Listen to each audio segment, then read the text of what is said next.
What if everything we thought we knew about ancient civilizations was missing crucial pieces of the puzzle? Picture this: a farmer plowing a field suddenly unearths a strange, intricately carved object, its design unlike anything from recorded history. Or deep in a jungle, explorers stumble upon towering stone structures, their purpose lost to time. These aren't just scenes from adventure movies, they're real moments that have left archaeologists and historians utterly baffled. Welcome to the mesmerizing world of the mysteries of the undiscovered relics of early cultures, where every artifact tells a story that refuses to fit neatly into the textbooks. For centuries, these enigmatic objects have whispered secrets of civilizations that flourished long before our modern era, yet their true meanings remain just out of reach. Take the Antikythera Mechanism, a 2,000-year-old device found in a shipwreck. Its gears so precise it's been called the world's first computer. Or the Voynich Manuscript, a book filled with undecipherable text and bizarre illustrations that has stumped codebreakers for decades. How is it possible that such advanced knowledge existed so long ago, only to vanish without a trace? These relics aren't just curiosities, they're fragments of a forgotten world, challenging us to rethink the timeline of human ingenuity. But here's the thing: for every relic we've found, countless others still lie hidden, waiting beneath deserts, oceans, or even beneath our very feet. What drives us to keep searching? It's more than just curiosity. It's the thrill of connecting with our ancestors, of piecing together the grand tapestry of human history, one mysterious artifact at a time. As we journey through this video, we'll explore how cutting-edge technology is helping us decode these ancient puzzles, why some relics might have been deliberately concealed, and what their discoveries could mean for our understanding of the past. So buckle up, you're about to embark on an adventure that will leave you questioning not just history, but the very nature of human progress. There's something primal about the way undiscovered relics tug at our imagination, like a whisper from the past that refuses to be silenced. Think about the Nazca Lines, those massive geoglyphs etched into the Peruvian desert, visible only from the sky. Who created them and why? Were they messages to the gods, astronomical maps, or something else entirely? These questions ignite a fire in us because they challenge what we think we know. It's not just about solving a puzzle. It's about confronting the possibility that ancient cultures might have understood the world in ways we're only beginning to grasp. And then there's the Antikythera Mechanism, a device so advanced for its time that it rewrote the history of technology. Found in a shipwreck off the coast of Greece, this intricate clockwork of gears could predict celestial events with stunning accuracy. How did a civilization from 2,000 years ago possess such engineering prowess?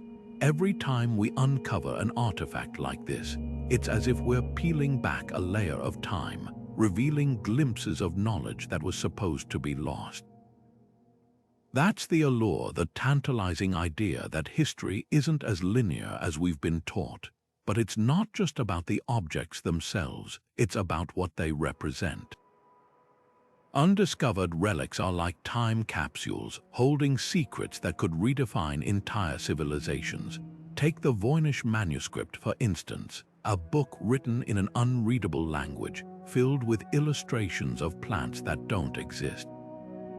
Is it an elaborate hoax, or does it contain genuine knowledge from a forgotten culture? The fact that we can't decode it only deepens the mystery, feeding our insatiable curiosity. Psychologically, this fascination makes perfect sense. Humans are wired to seek answers, to fill in the gaps of our understanding. When faced with something unexplained, our brains kick into overdrive, crafting theories, imagining scenarios, and yearning for closure. It's the same drive that sends explorers into uncharted jungles and archaeologists sifting through ancient ruins. The unknown doesn't just intrigue us, it calls to us, promising revelations that could alter our perception of the past. And let's not forget the sheer thrill of the hunt. There's a reason treasure hunters and historians alike spend lifetimes chasing these enigmas. Every dig site, every newly uncovered artifact, holds the potential to be the one that changes everything. Whether it's a carved stone tablet or a long-buried city, each discovery is a reminder that history is still being written, and we might just be the ones to uncover its next chapter. So what exactly makes an ancient relic genuinely mysterious? It's not just about being old or rare, it's about defying explanation. Take something like a Roman coin, fascinating, yes, but we understand its purpose and origin. Now compare that to the Ark of the Covenant, a biblical artifact said to hold divine power, its whereabouts unknown for centuries. That's the difference between history and mystery. True undiscovered relics share a few key traits. They challenge our understanding of the past, resist clear identification, or vanish entirely despite relentless searches. Some relics are physical objects, like the fabled Library of Alexandria, rumored to have held the ancient world's greatest knowledge before it was lost to fire. Others are intangible, like the purpose behind Stonehenge's towering stones. Were they an astronomical calendar, a sacred burial site, or something else entirely? Then there are relics that blur the line between myth and reality, like Shangri-La or El Dorado, places whispered about in legends but never found. What sets these apart from pure fiction? Experts look for consistent historical references, physical evidence, or cultural footprints that suggest something real might be hiding behind the stories. But how do archaeologists and historians separate genuine mysteries from tall tales? It often comes down to patterns. When multiple ancient texts from different cultures mention a similar artifact or location, or when unusual artifacts surface with no clear explanation, like the Baghdad Battery, a 2,000-year-old object that resembles a primitive electrical cell, it sparks serious investigation. Even then, some relics remain tantalizingly out of reach, either lost to time or deliberately hidden. The Holy Grail, for instance, appears in medieval lore, but was it a physical cup, a metaphor, or something else?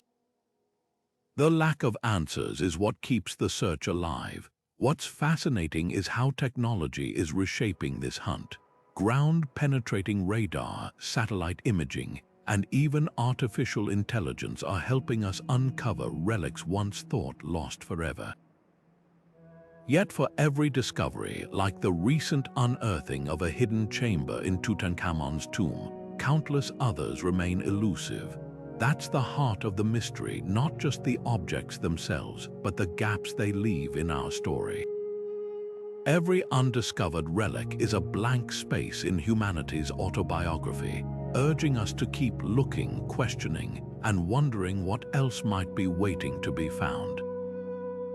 The idea of lost cities buried beneath layers of earth or swallowed by time isn't just the stuff of legend, it's a reality that keeps rewriting history. Take Petra, the rose-red city carved into Jordan's cliffs, once a bustling trade hub lost to the Western world for centuries until a daring explorer rediscovered it in the early 1800s. Or Machu Picchu, hidden high in the Andes, its stone terraces and temples untouched by Spanish conquistadors, waiting until the 20th century to reveal its secrets. These weren't just stories, they were real places, thriving civilizations that vanished from memory only to re-emerge when the world least expected it. So if these cities could disappear and reappear, what others might still be out there, hidden in plain sight? The Amazon rainforest, long thought to be a pristine wilderness, is now revealing its own buried secrets. Thanks to LiDAR technology, laser imaging that pierces through dense canopy, researchers have uncovered vast networks of roads, pyramids, and even sprawling urban centers, evidence of a civilization that once flourished where we saw only untamed jungle. These discoveries shatter old assumptions that the Amazon couldn't support large-scale societies. Imagine what else might lie beneath those towering trees. Temples filled with artifacts, tools that hint at advanced craftsmanship, or even records of languages we've never heard. Every scan of the ground could rewrite our understanding of the ancient world. Then there's the ocean, Earth's final frontier for lost cities. Off the coast of India, divers found the remains of Dwarka, a city said to belong to the Hindu god Krishna, its underwater walls and artifacts dating back thousands of years. And in the Mediterranean, sonar has mapped what could be the foundations of ancient settlements now submerged by rising seas. These underwater ruins are time capsules, preserving relics in ways land excavations never could, untouched by looters, shielded from erosion, waiting for the right technology to uncover their stories. But what about the legends we still can't prove? Atlantis, described by Plato as a mighty empire swallowed by the sea in a single day, has sparked countless expeditions from the Mediterranean to the Caribbean. El Dorado, the golden city of South America, lured conquistadors into uncharted jungles on wild goose chases. While these tales might seem like pure myth, they often hold kernels of truth. Ancient accounts of Troy were dismissed as fiction until archaeologists dug up its walls. Could the same be true for these fabled places? The line between legend and history is thinner than we think. The thrill isn't just in finding these cities, it's in what they tell us about human resilience and ingenuity. Each discovery forces us to ask, how did these people live? What caused their downfall? And most hauntingly, could our own cities one day become the lost civilizations of tomorrow? Every unearthed relic is a piece of a puzzle we're only beginning to assemble, a reminder that the past is far more mysterious and far more alive than we ever imagined. Ancient myths aren't just bedtime stories, they're often treasure maps in disguise. Take the legendary city of Troy, immortalized in Homer's epic poems. For centuries, scholars dismissed it as pure fiction until Heinrich Schliemann, a businessman with a passion for archaeology, followed the clues hidden in the Iliad. Digging into a hillside in modern-day Turkey, he uncovered walls, gold artifacts, and evidence of a catastrophic fire, just like the one described in the ancient tale. Suddenly, a myth became history, proving that these stories sometimes hold more truth than we dare to believe. Then there's the Epic of Gilgamesh, a 4,000-year-old poem from Mesopotamia. It tells of a great flood so devastating that a man builds a massive boat to save his family and animals. Sound familiar?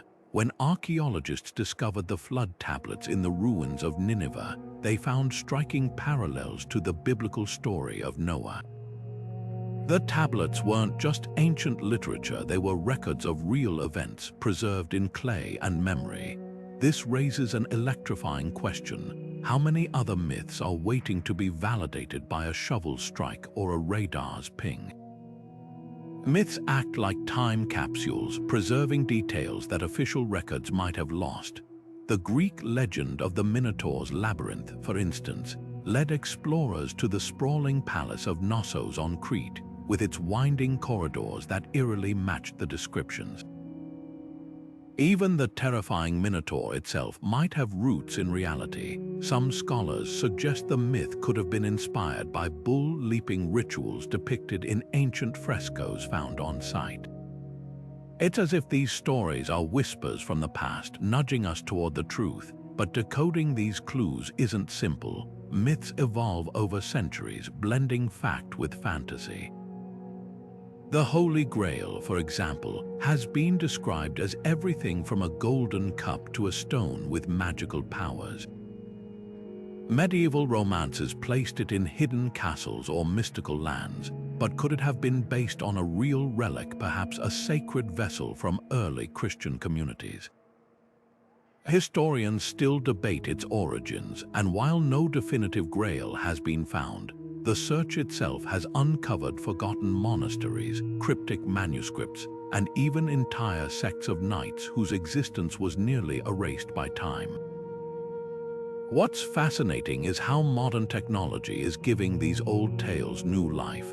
Satellite imagery and ground-penetrating radar have pinpointed potential sites mentioned in myths, like the possible location of the Garden of Eden near the Tigris and Euphrates rivers. Divers using sonar scour the Mediterranean for remnants of Atlantis, inspired by Plato's detailed accounts. Even artificial intelligence is being trained to scan ancient texts for geographic clues that human eyes might miss. So why does this matter? Because every time a myth leads to a discovery, it rewrites our understanding of human civilization. These stories weren't just entertainment, they were ways to pass down vital knowledge, warnings, and histories across generations.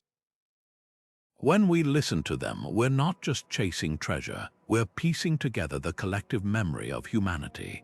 And who knows, the next great archaeological breakthrough might be hidden in a tale your grandmother told you, waiting for someone bold enough to believe it's more than just a story. Of all the ancient relics that defy explanation, few are as stubbornly mysterious as the Voynich Manuscript. This weathered book, roughly the size of a modern paperback, has been carbon dated to the early 15th century, yet its pages might as well be from another planet. Filled with looping, alien-like script and illustrations of plants that don't resemble any known species, it's as if someone transcribed the dreams of a medieval botanist who'd glimpsed a parallel universe. The text flows in neat lines, suggesting a real language with grammar and structure, but not a single word has ever been definitively matched to any known tongue. Even more puzzling are the diagrams, delicate drawings of naked women bathing in interconnected green pools, astrological charts with unfamiliar constellations, and what appear to be microscopic views of cellular structures centuries before the invention of the microscope. What makes the Voynich Manuscript so uniquely frustrating is how it taunts us with the illusion of understanding. Unlike other undeciphered texts, which might lack context or samples, this book is packed with visual clues that seem like they should unlock its meaning.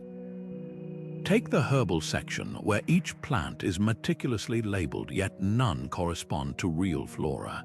Some researchers have speculated they could be encrypted representations of known medieval medicines, while others argue they're pure fantasy. Then there's the astronomical section with its oddly arranged zodiac symbols. One theory suggests these might encode secret knowledge about celestial events, possibly linked to alchemical traditions that were dangerous to write about openly during the Inquisition. Theories about its origins range from the plausible to the downright fantastical. Some linguists believe it's a constructed language, like an early experiment in cryptography, or even an elaborate personal cipher by a Renaissance polymath. Others propose it's a relic of a lost culture, perhaps a Near Eastern or Central Asian script that faded from history. More controversially, a handful of researchers have pointed to the manuscript's bizarre plant illustrations as potential evidence of contact with unknown botanical knowledge, or even, as fringe theories suggest, extraterrestrial influence. But the most persistent theory is that it's an elaborate hoax crafted to deceive a wealthy patron. After all, the Renaissance was full of charlatans selling ancient wisdom to gullible collectors. Yet every time someone claims to have cracked the code, the solution crumbles under scrutiny. In the 1920s, a scholar declared it was a distorted form of Ukrainian, until others showed his translations made no sense. Decades later, a computer analysis suggested it might be a form of early Mandarin, but that too fell apart. Even artificial intelligence, which can now decipher damaged Greek scrolls and predict protein structures, has hit a wall with the Voinish. Its statistical patterns don't match any known language, yet they're too consistent to be random gibberish. This paradox is what keeps scholars awake at night. The manuscript behaves like a real language, but one that exists outside humanity's linguistic family tree. Perhaps the most tantalizing clue lies in its provenance. The book resurfaces in the court of Rudolf II, a Holy Roman emperor obsessed with the occult, who allegedly purchased it for 600 gold ducats, a king's ransom at the time. Was it prized because it contained genuine secrets, or because its very indecipherability made it a status symbol? Today, locked away at Yale University's Voynich Library, the manuscript continues to guard its secrets. Every year, new theories emerge, from claims that it's a visual meditation on medieval medicine to suggestions that it's a nun's encrypted spiritual diary. But until someone finds the Rosetta Stone for this enigma, the Voynich Manuscript remains history's most beautiful, frustrating puzzle. A book that invites the world to read it, then slams its covers shut the moment we think we're close. Buried beneath the waves off the coast of a tiny Greek island, a corroded lump of bronze and would lay hidden for 2,000 years until divers stumbled upon it in the wreck of an ancient Roman ship. At first glance, it looked like just another artifact, but when archaeologists painstakingly cleaned away the centuries of incrustation, they uncovered something that would rewrite history: the Antikythera Mechanism. This intricate device, no larger than a shoebox, contained a maze of interlocking bronze gears so precise that it could track the movements of the sun, moon, and planets, predict eclipses, and even mark the dates of Olympic Games. It wasn't just a tool, it was a mechanical cosmos, a miniature universe engineered in bronze. The sheer sophistication of the mechanism is what leaves experts speechless. Imagine a device with differential gears, a technology we thought wasn't invented until the 19th century, nestled inside a 2,000-year-old artifact. Its gears were cut by hand with such precision that they could simulate the irregular orbits of celestial bodies, accounting for the quirks of the moon's motion or the slow wobble of Earth's axis. This wasn't just stargazing with a primitive calculator. It was a level of mechanical engineering that shouldn't have existed for another millennium. So how did the ancient Greeks achieve this? Some scholars point to the legendary workshops of Archimedes, who was said to have built planetariums so advanced they could model the movements of the heavens. Others speculate the mechanism was a product of the island of Rhodes, a hub of astronomy and engineering where Hipparchus, the father of trigonometry, may have walked the same streets as its creators. But here's the real mystery. Was the Antikythera Mechanism a lone masterpiece or a glimpse of a forgotten technological tradition? No other devices like it have survived, but ancient texts hint at similar wonders. Cicero wrote of a bronze sphere built by Archimedes that replicated the motions of the cosmos, and references to mechanical celestial models appear in other classical writings.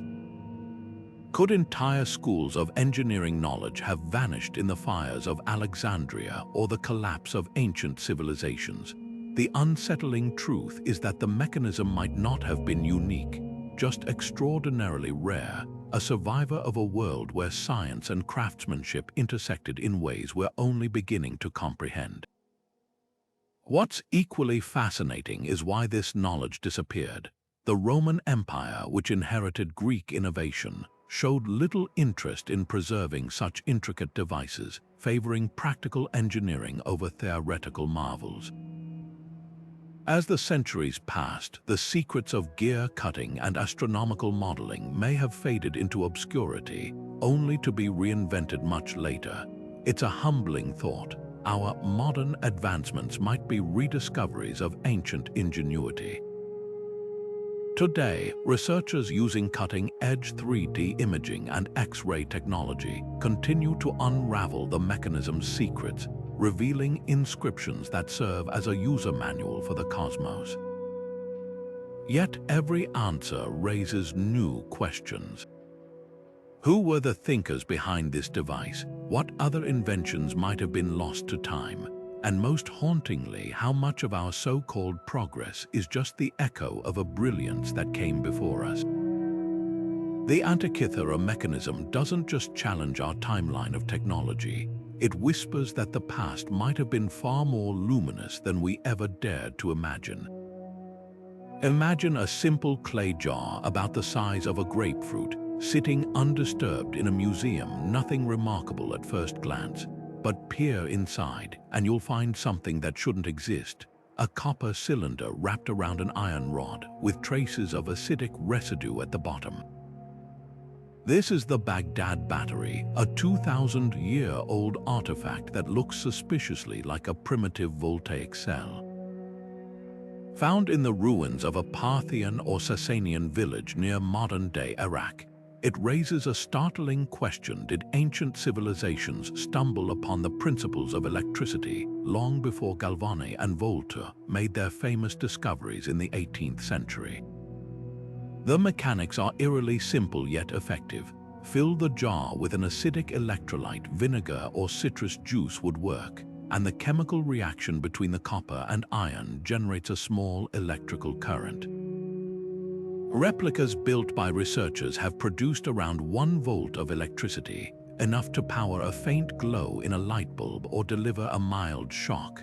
But here's where the mystery deepens. What on earth would ancient people have used this for?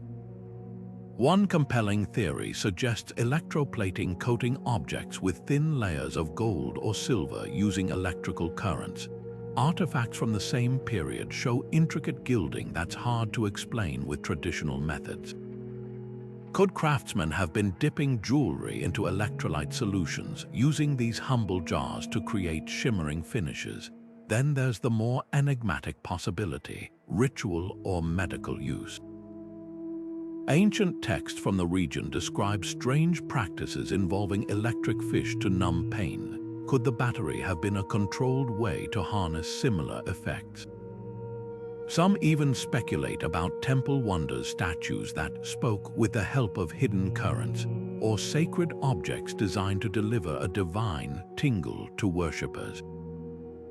Of course, skeptics counter that the jar might have been nothing more than a storage container for scrolls, with the metal components serving as protective casings. But if that's the case, why the careful design to separate the metals, and why the acidic residue? What's truly tantalizing is the potential scope of this knowledge.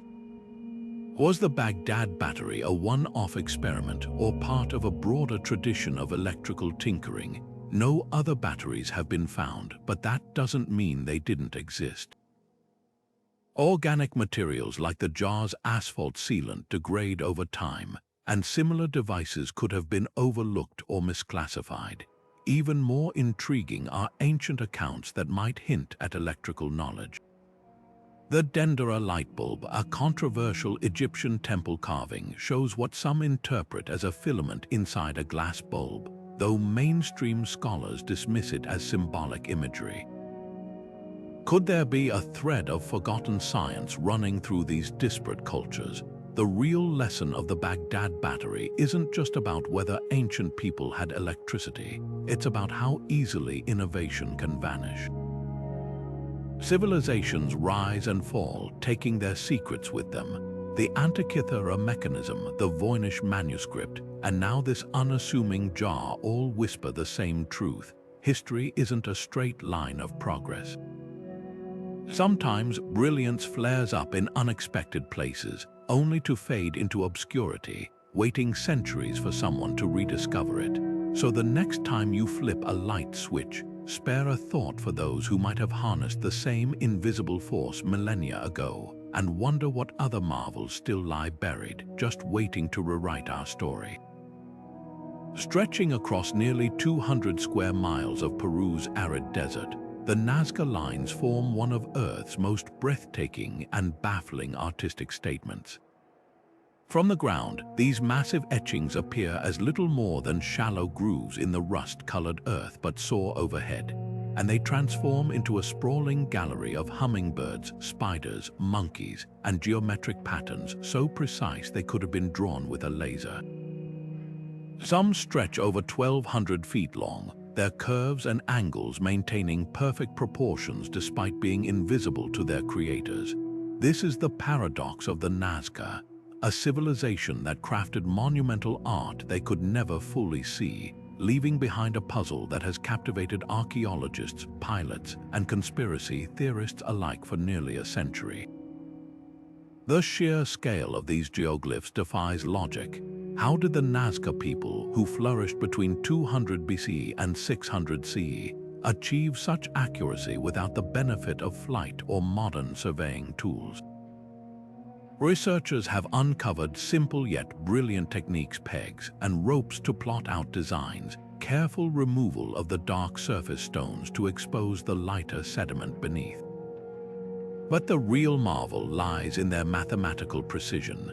The straight lines run for miles with minimal deviation, equivalent to laying a perfectly straight road from New York to Boston without a single degree of error.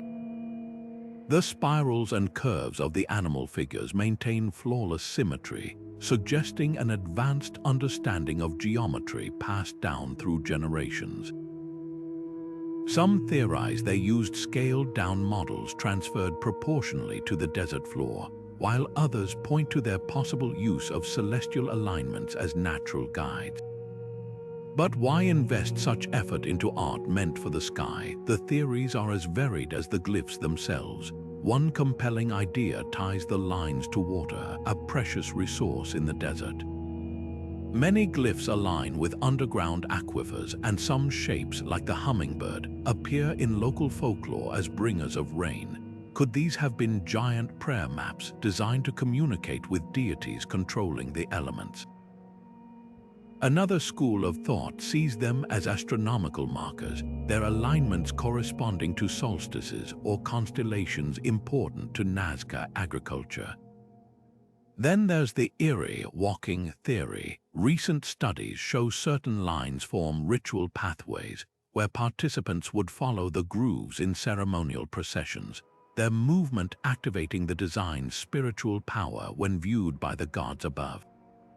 Of course, no discussion of the Nazca Lines is complete without the more unconventional explanations. Since their rediscovery by commercial pilots in the 1920s, some have insisted they were landing strips for ancient astronauts, a claim undermined by the soft desert soil that would collapse under any aircraft's weight. Others see them as a prehistoric LiDAR system or even a form of terraforming. While these ideas make for thrilling sci-fi, archaeologists emphasize the Nazca's very human genius. The lines reflect a culture deeply attuned to their environment, capable of turning an entire landscape into a canvas for both practical and sacred expression. What's often overlooked is the fragility of these wonders. Unlike stone monuments, the lines survive only because of the desert's dry climate. Modern encroachment, from illegal mining to misguided tourism, threatens to erase them forever. Perhaps their greatest lesson isn't just about ancient ingenuity, but about our responsibility to preserve mysteries that still have so much to teach us. Every time a new glyph is discovered, as recently as 2019, when AI helped identify over 150 additional designs, we're reminded how much lies hidden in plain sight, waiting for us to see the world, quite literally, from a new perspective.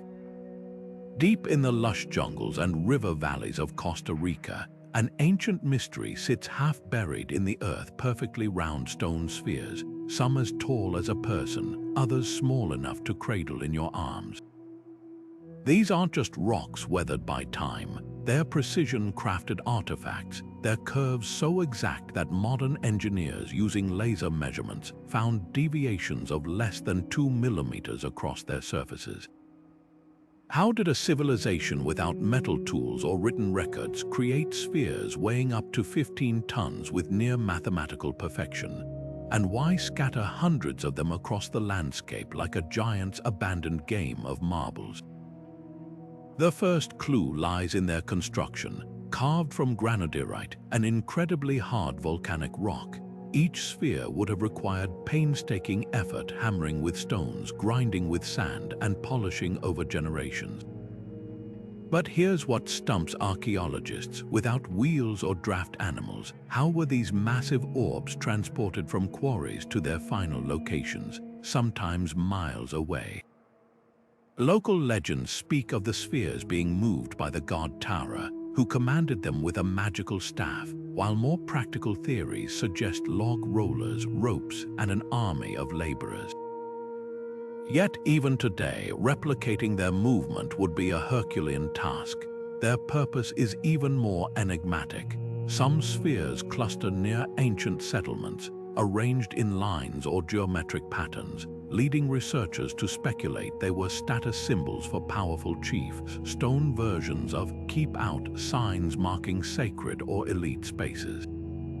Others align with celestial events. One group points to the sunrise during equinoxes, hinting at possible astronomical functions.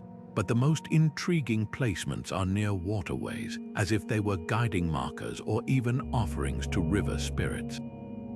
Indigenous oral traditions describe them as stars thrown down by the gods, while some modern theorists controversially link them to Atlantis or alien visitors, though there's zero evidence to support such claims.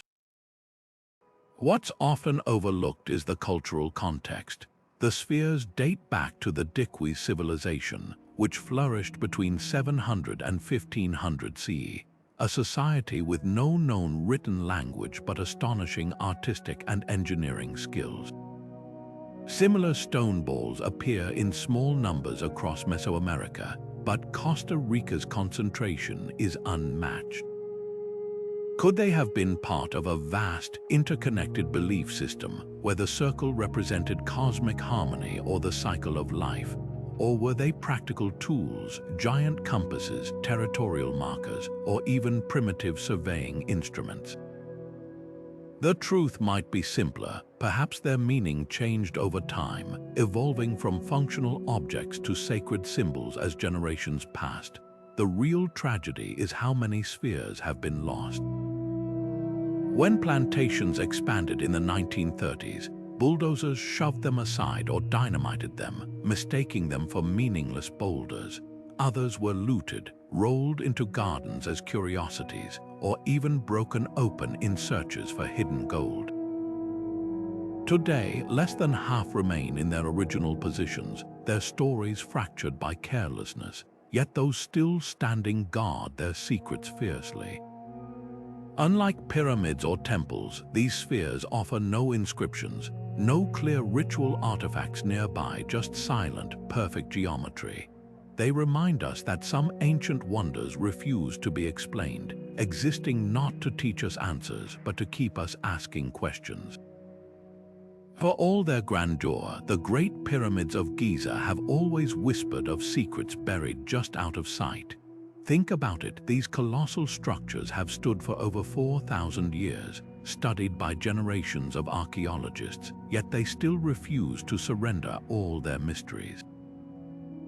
Just a few years ago, high-tech scans revealed something astonishing. Hidden voids deep within the Great Pyramid, spaces large enough to hold entire rooms, their purpose completely unknown. One void, nicknamed the Big Void, stretches nearly 100 feet long above the Grand Gallery, while another, a mysterious corridor-like space, lurks behind the pyramid's chevron-shaped stones. These aren't just cracks or natural gaps, their precise shapes and positions suggest deliberate design. So what or who might be waiting in these sealed chambers after millennia of silence? Theories about these hidden spaces range from the practical to the extraordinary. Some researchers believe they could be structural relief chambers, built to distribute the pyramid's immense weight and prevent collapse. Others argue they might be unfinished construction zones, abandoned when the pyramid's design shifted. But the most tantalizing idea, they could be intact burial chambers or repositories for sacred texts, untouched since the age of the pharaohs. Imagine scrolls of papyrus preserving lost Egyptian knowledge, or ritual objects meant to guide the pharaoh's sole artifacts that could rewrite our understanding of this civilization. The catch: we can't just drill through the stones to find out. Modern archaeology demands non-invasive methods, leaving these voids tantalizingly out of reach, their secrets preserved like flies in amber. Then there's the enigma of how these chambers were even built. The pyramids themselves are marvels of engineering, their blocks fitted together with precision that defies the era's supposed technology. But constructing hidden internal spaces adds another layer of complexity. How did ancient workers carve out these voids without leaving clear access points? Some speculate about narrow, now collapsed passageways, while others wonder if the builders used techniques we haven't yet deciphered. The pyramid's interior is a labyrinth of shafts, chambers, and baffling dead ends, almost as if it were designed to confuse as much as to impress. Even the so-called air shafts in the king's chamber, once thought to be ventilation, align with specific stars, hinting at a celestial purpose we're still piecing together. What's fascinating is how technology keeps peeling back the pyramid's layers without ever touching a stone. Muon tomography, a technique using cosmic rays to map dense structures, revealed the big void in 2017. Infrared thermography has detected subtle temperature differences in the pyramid's blocks, suggesting hidden cavities. Each scan feels like watching a ghost materialize. Something is there, but its nature remains just beyond our grasp. And with every discovery, the same question lingers. If these voids were meant to be found, why conceal them so thoroughly? Were they safeguards against tomb raiders, or were they never meant for human eyes at all? The pyramids have always been more than tombs. They're time capsules of a civilization that mastered astronomy, mathematics, and engineering in ways we're still unraveling. Every hidden chamber, every unexplained shaft is a puzzle piece waiting to snap into place. Maybe the greatest lesson isn't just about what's hidden inside the pyramids, it's about how much we still have to learn from the ancient world. After all, if a structure studied for centuries can still surprise us, what else might be waiting in the shadows of history, just one scan away from rewriting the past? High above the city of Cusco, where the Andes Mountains scrape the sky, stands one of humanity's most baffling architectural achievements, the walls of Saxehuaman. This sprawling complex, built by the Inca civilization in the 15th century, isn't just impressive for its scale, but for something far more uncanny: its precision. Massive limestone blocks, some weighing over 100 tons, fit together so seamlessly that even after 500 years of earthquakes, you can't slide a single sheet of paper between them. No mortar, no gaps, just an impossible jigsaw of stone that defies the tools and technology the Inca were supposed to have. How did a culture without the wheel, iron tools, or even a written blueprint create walls that modern engineers struggle to replicate? The stones themselves are a marvel of geometry.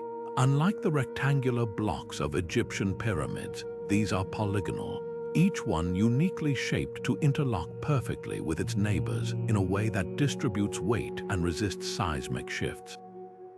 Some surfaces curve slightly, others angle with mathematical precision, all carved and fitted by hand. The prevailing theory suggests meticulous hammering with harder stones, patient grinding with sand, and trial and error placement over generations.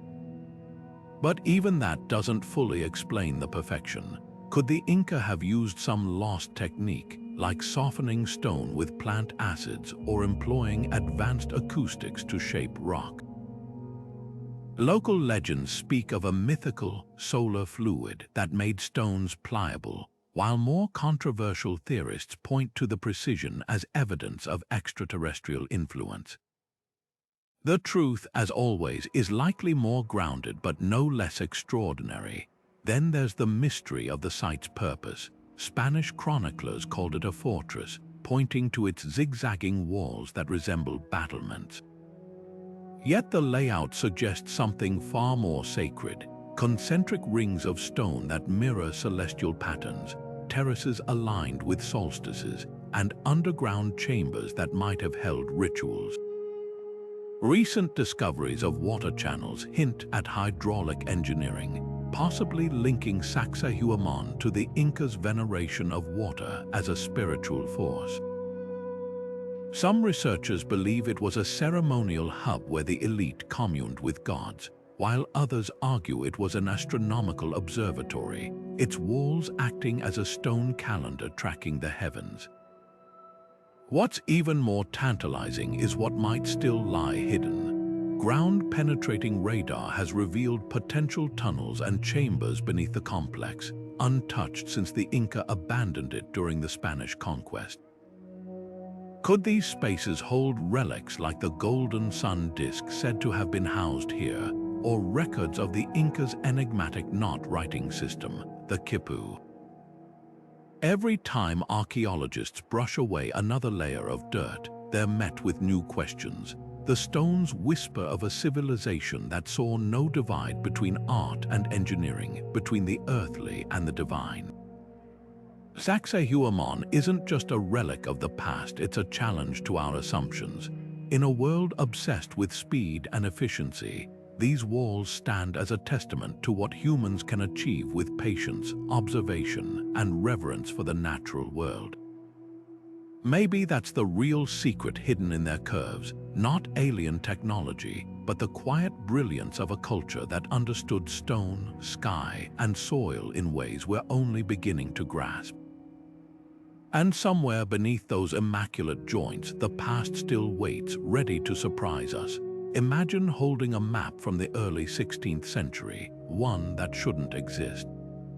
The Piri Reis map, crafted in 1513 by the Ottoman admiral and cartographer Piri Reis, is more than just an artifact. It's a geographical time bomb. At first glance, it's a beautiful example of Renaissance mapmaking, depicting the known world with surprising accuracy. But look closer, and something impossible emerges: the outline of Antarctica, a continent that wouldn't be officially discovered for another 300 years.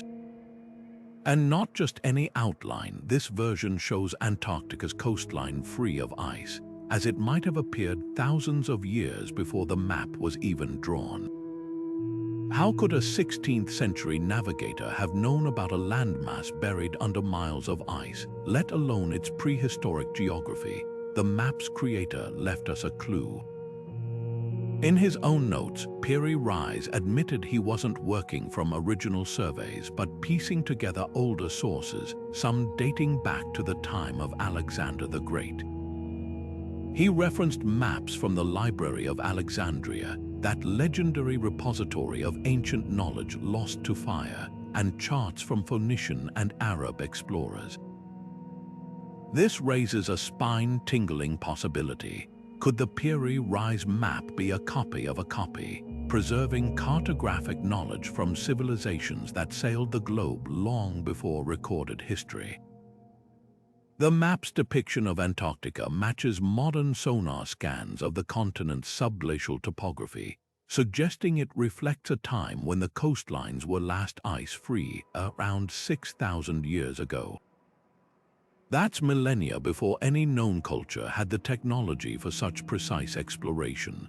Skeptics argue that the Antarctica on the map might just be a misinterpreted South America or a lucky guess. But the details are too precise. The map shows river valleys and mountain ranges where Antarctica's ice now hides them, features we've only confirmed with 20th century technology. Even stranger, it places the continent correctly relative to Africa, something no educated European of the time believed existed. If this isn't Antarctica, what is it?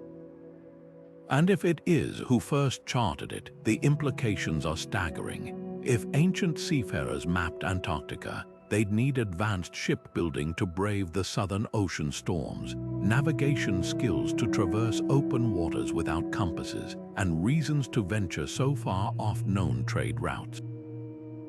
Could the Phoenicians, masters of maritime trade, have made it there? Or could legends of lost civilizations like Atlantis hint at a forgotten age of exploration? Some researchers even speculate about prehistoric cultures with knowledge passed down through oral traditions or encoded in myths. The map's accuracy suggests these weren't just aimless voyages, but systematic surveys, meaning relics or even settlements might still lie buried under Antarctica's ice, waiting for a thaw or a lucky radar sweep. What's equally fascinating is how this map survived at all. Piri Reis's original was just one of many, most lost to time. The single remaining fragment was rediscovered in 1929 in Istanbul's Topkapi Palace, nearly discarded as a curiosity. Today, it's a haunting reminder of how much history might have slipped through our fingers, and how much could still be out there. Every time we peel back another layer of the past, we're forced to ask, how much did the ancients really know, and what other secrets are hiding in plain sight? The Piri Reis map doesn't just challenge the timeline of exploration, it dares us to rewrite it. Deep within the Temple of Hathor at Dendera, a series of enigmatic carvings adorn the walls, depicting scenes that seem to defy the conventional understanding of ancient Egyptian technology. One relief, in particular, has sparked decades of heated debate, a strange object resembling a giant light bulb, complete with what appears to be a filament snaking inside a glass-like enclosure. At its base, a figure holds what might be cables or ropes, while another gestures as if adjusting the device. To modern eyes, it's eerily reminiscent of an electric lamp, leading some to ask, could the ancient Egyptians have harnessed electricity over 2,000 years before its official discovery? Mainstream Egyptologists dismiss this interpretation, arguing that the carving is purely symbolic. They point to its context among other religious imagery, suggesting it represents the Djed pillar, a symbol of stability, or the lotus flower tied to creation myths.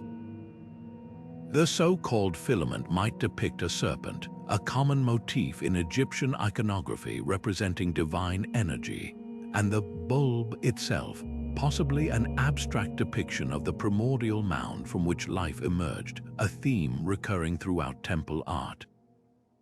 After all, the Egyptians excelled at encoding spiritual concepts in visual metaphors. Why would this be any different?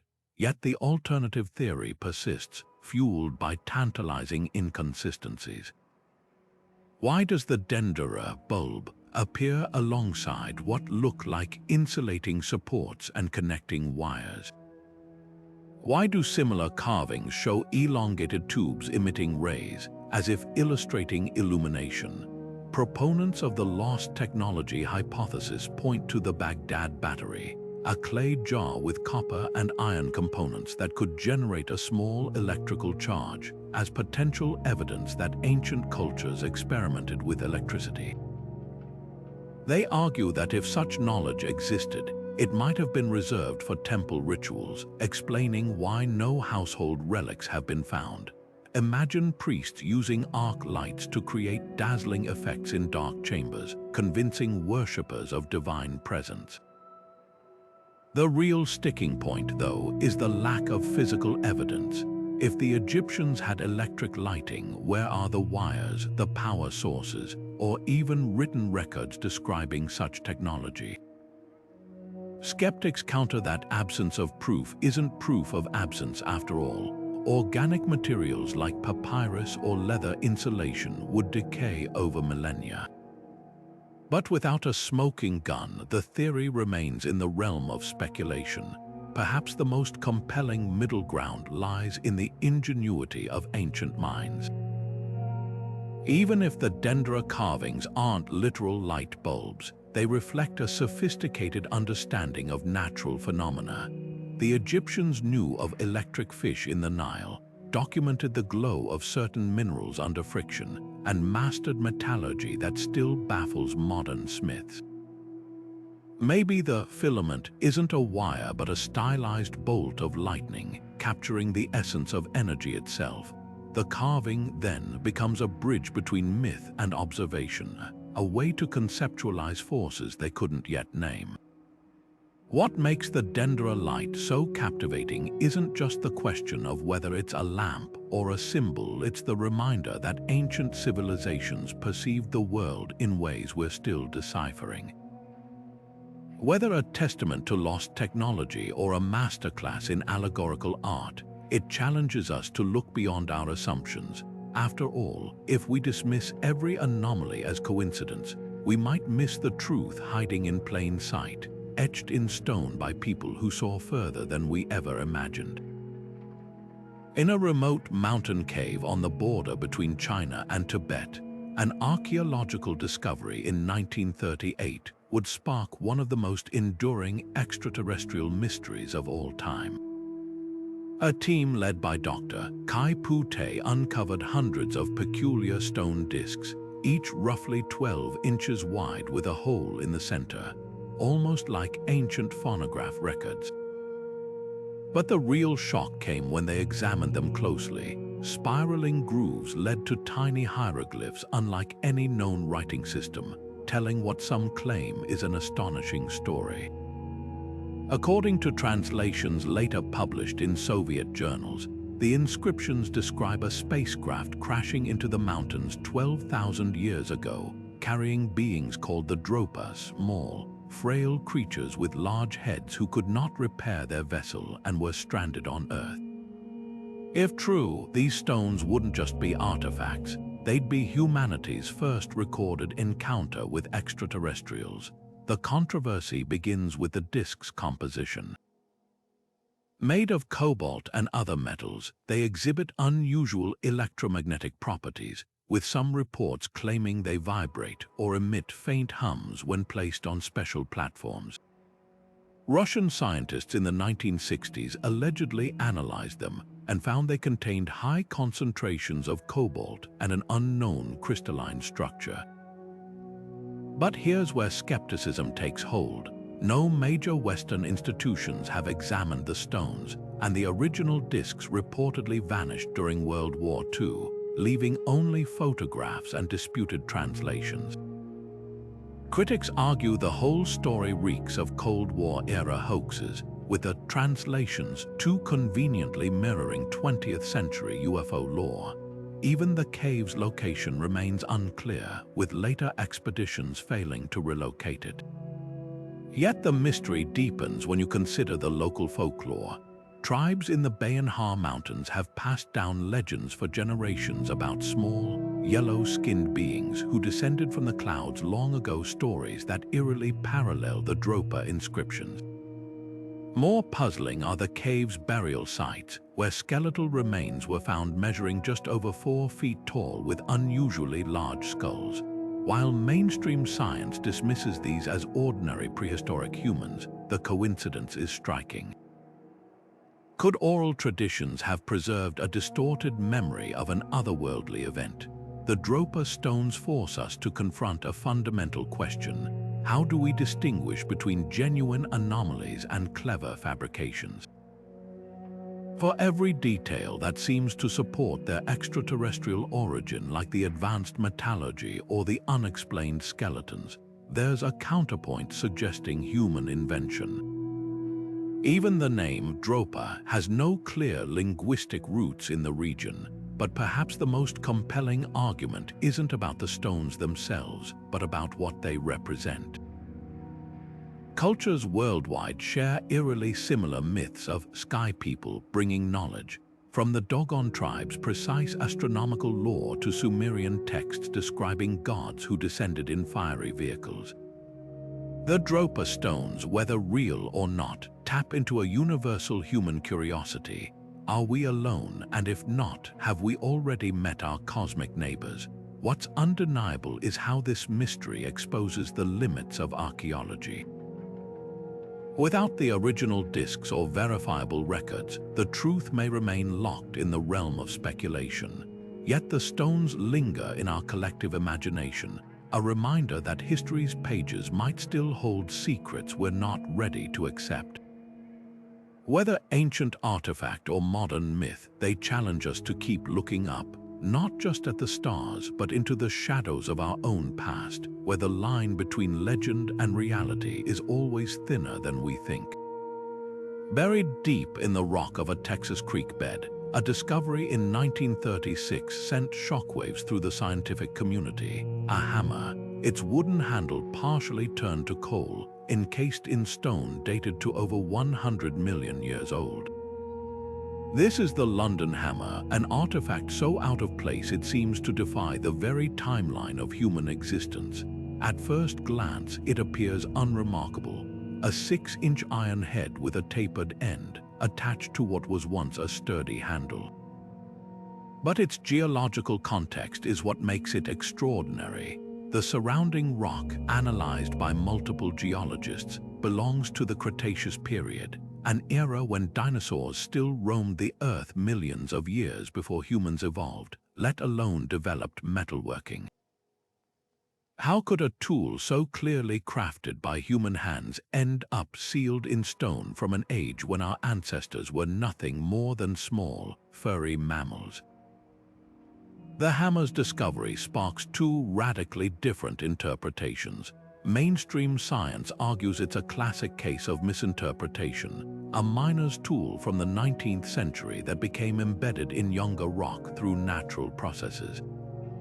Iron can congeal with mineral deposits relatively quickly under the right conditions, and the fossilized wood might simply be mineralized by iron oxides, giving the illusion of great age. Skeptics point out that the hammer's design matches tools from the late 1800s, and without proper stratigraphic documentation from its original find, dating claims remain speculative. But here's where the mystery thickens. Metallurgical analysis in the 1980s revealed the iron is unusually pure, lacking the sulfur and other impurities typical of modern industrial forging. Even more intriguing, the metal shows signs of a primitive smelting technique, with traces of chlorine suggesting it was worked in an unconventional, possibly ancient manner. Could this be evidence of a lost pre-industrial civilization, one capable of metalworking long before historians believe such technology existed? Proponents of this theory point to other, out-of-place artifacts, like the Antikythera Mechanism or the Baghdad battery, as proof that advanced knowledge occasionally surfaced in the ancient world only to be forgotten. The London hammer forces us to confront a tantalizing question. Are we missing chapters in humanity's story? If this hammer is genuinely ancient, it implies that civilizations, or at least their technologies, may have risen and fallen long before recorded history. Indigenous legends worldwide speak of cycles of destruction and rebirth, of advanced cultures wiped out by floods or cataclysms. Could artifacts like this hammer be physical remnants of those lost epochs? Archaeology's greatest strength, its reliance on evidence, is also its limitation. Without more examples, the hammer remains an anomaly, not proof, but that's what makes it so compelling. Every time we brush against an artifact that doesn't fit, we're reminded how much of the past remains hidden, waiting for the right discovery to rewrite the story we think we know. Whether a miner's lost tool or a relic of a forgotten age, the London hammer lingers as a quiet challenge to our assumptions, daring us to keep digging. Hidden away in the Cathedral of St. John the Baptist in Turin, Italy, lies a piece of fabric that has sparked controversy, devotion, and scientific fascination for centuries. The Shroud of Turin, a 14-foot-long linen cloth bearing the faint imprint of a crucified man, is one of history's most hotly debated relics. To believers, it's nothing short of miraculous, the actual burial shroud of Jesus Christ, imprinted with his image at the moment of resurrection. To skeptics, it's an elaborate medieval forgery, crafted to inspire awe and pilgrimage. But what makes this ancient cloth so uniquely perplexing isn't just the question of its origin, it's the baffling properties that modern science still struggles to explain. First, there's the image itself. Unlike any known painting or stain, the figure on the shroud isn't created by pigment or dye. Instead, it's a subtle discoloration of the linen fibers, as if the cloth was lightly scorched in precise detail. Stranger still, the image contains three-dimensional information, something no artist of the Middle Ages could have intentionally encoded. When researchers at NASA analyzed the shroud using advanced imaging technology, they discovered that the intensity of the markings corresponds to the distance between the cloth and a hypothetical body, creating a depth effect unlike any flat artwork. How could a medieval forger have achieved this without knowledge of modern optics? Then there's the blood. Forensic analysis reveals that the stains match human blood type AB, a rare group more common in Middle Eastern populations. The wounds align precisely with biblical accounts of crucifixion, lacerations from scourging, puncture marks consistent with a crown of thorns, and a spear wound to the side. Even the positioning of the arms and legs fits Roman crucifixion methods, details largely unknown in medieval Europe. Skeptics argue that an exceptionally knowledgeable forger could have replicated these elements, but the blood's chemical properties add another layer of mystery. Tests suggest it contains high levels of bilirubin, a compound that increases under extreme trauma, exactly what you'd expect from someone subjected to brutal torture. The most heated debate, however, centers on the shroud's age. Radiocarbon dating conducted in 1988 placed its origin between 1260 and 1390, seemingly confirming it as a medieval creation. But critics of those findings point to potential contamination. The sample tested may have been a patch repaired after a fire in the 1500s, skewing the results. Later studies using alternative methods like spectroscopy and pollen analysis suggest the cloth could be much older, with traces of plants native to the Middle East dating back 2,000 years. The truth may lie somewhere in between, lost to time and the shroud's turbulent history of fires, repairs, and handling. But perhaps the most haunting question isn't how the image was made, but why no one has ever replicated it. Despite decades of attempts, no artist or scientist has successfully recreated the shroud's unique combination of superficial fiber damage, three-dimensional encoding, and lack of brushstrokes. Some theorists propose a primitive form of photography using light-sensitive compounds, while others suggest a burst of energy, possibly even resurrection itself, left the imprint. The Vatican, while never officially declaring the shroud authentic, treats it with reverence, calling it an icon of human suffering, regardless of its origin. Whether divine relic or inexplicable artifact, the Shroud of Turin challenges our understanding of history, science, and faith. It doesn't just ask us to prove or disprove its legitimacy, it forces us to confront the limits of our knowledge.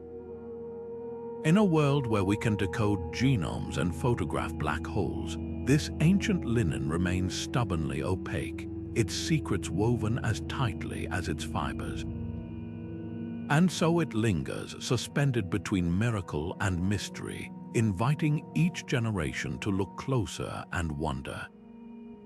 In the summer of 2011, a team of Swedish treasure hunters scanning the Baltic Sea floor made a discovery that would ignite fierce debate. A massive, circular object resting 300 feet below the surface, its outline so unnaturally geometric it looked like something straight out of a science fiction film.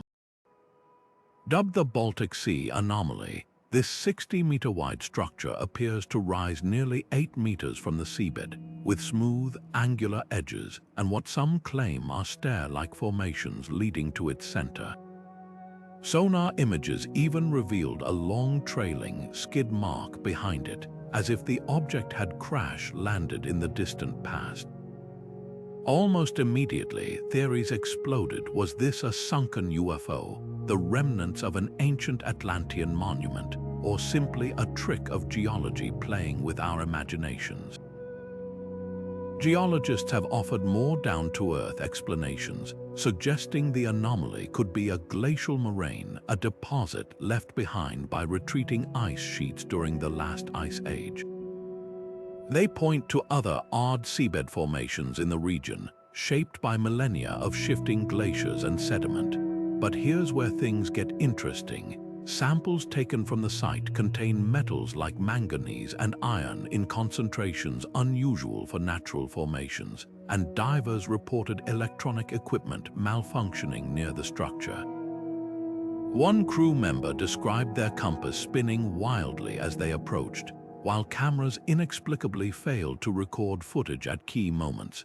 These eerie details, combined with the object's uncanny symmetry, have kept alternative theories alive despite scientific skepticism.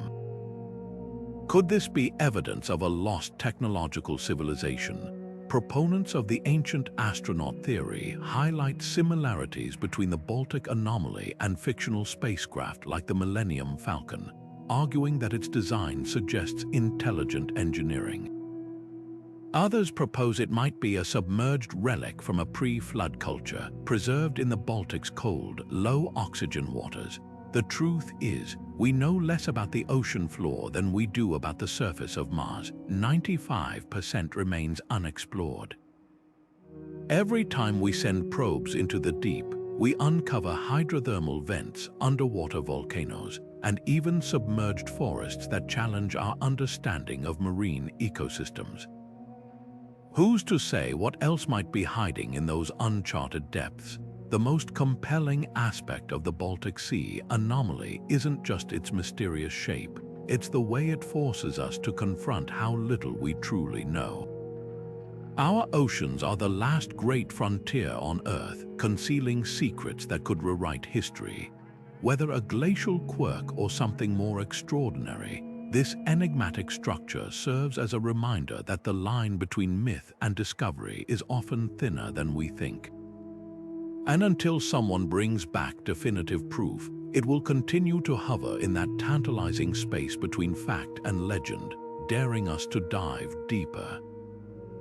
Rising from the red clay of rural Georgia like something between a monument and a prophecy, the Georgia Guidestones have puzzled visitors since their sudden appearance in 1980.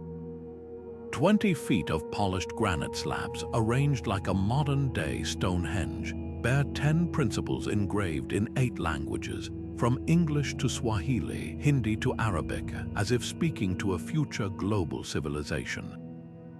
The first directive sets the eerie tone: maintain humanity under 500 million in perpetual balance with nature. Others call for guiding reproduction wisely, uniting humanity with a new universal language and leaving room for nature's sanctity. But the most haunting detail isn't the message itself, it's that no one knows who wrote it. The stones arrived under a veil of secrecy, a man using the pseudonym Robert C. Christian commissioned them through a local granite company, claiming to represent a small group planning far ahead. He paid in cash, provided exact astronomical alignments for the slabs to track the sun and stars, and vanished without a trace. Even the stonemasons involved were given blueprints with no return address. This anonymity fueled wild speculation. Was Christian a globalist conspirator, a doomsday cultist, or perhaps a wealthy eccentric playing an elaborate prank? The stone's alignment with solstices and equinoxes suggests a deeper purpose, echoing ancient megaliths like Newgrange or Machu Picchu, yet their message is unmistakably modern. Then there's the mystery of their destruction. In 2022, after decades of standing as both tourist attraction and lightning rod for conspiracy theories, the guidestones were bombed in the dead of night. Authorities dismantled the damaged remains days later, as if erasing a puzzle mid-solve. The act only deepened the intrigue. Were they destroyed to silence their message, or because someone feared they'd served their purpose? Fragments now sit in secure storage, their future uncertain, but the questions linger. What makes the guidestones uniquely unsettling is their deliberate ambiguity. Unlike ancient relics whose creators' intentions are lost to time, these stones were designed to provoke. Are they a genuine survival guide for a post-catastrophe world, echoing the seed vaults or doomsday clocks of Cold War-era foresight? Or are they an artistic statement about humanity's fragility, like a land-bound version of the golden record aboard the Voyager probes? The languages chosen omitting major world powers' tongues like Chinese or Russian hint at a rebalancing of global influence, while the population cap mirrors radical ecological theories. Perhaps the most compelling theory is that the stones were never meant to be taken literally.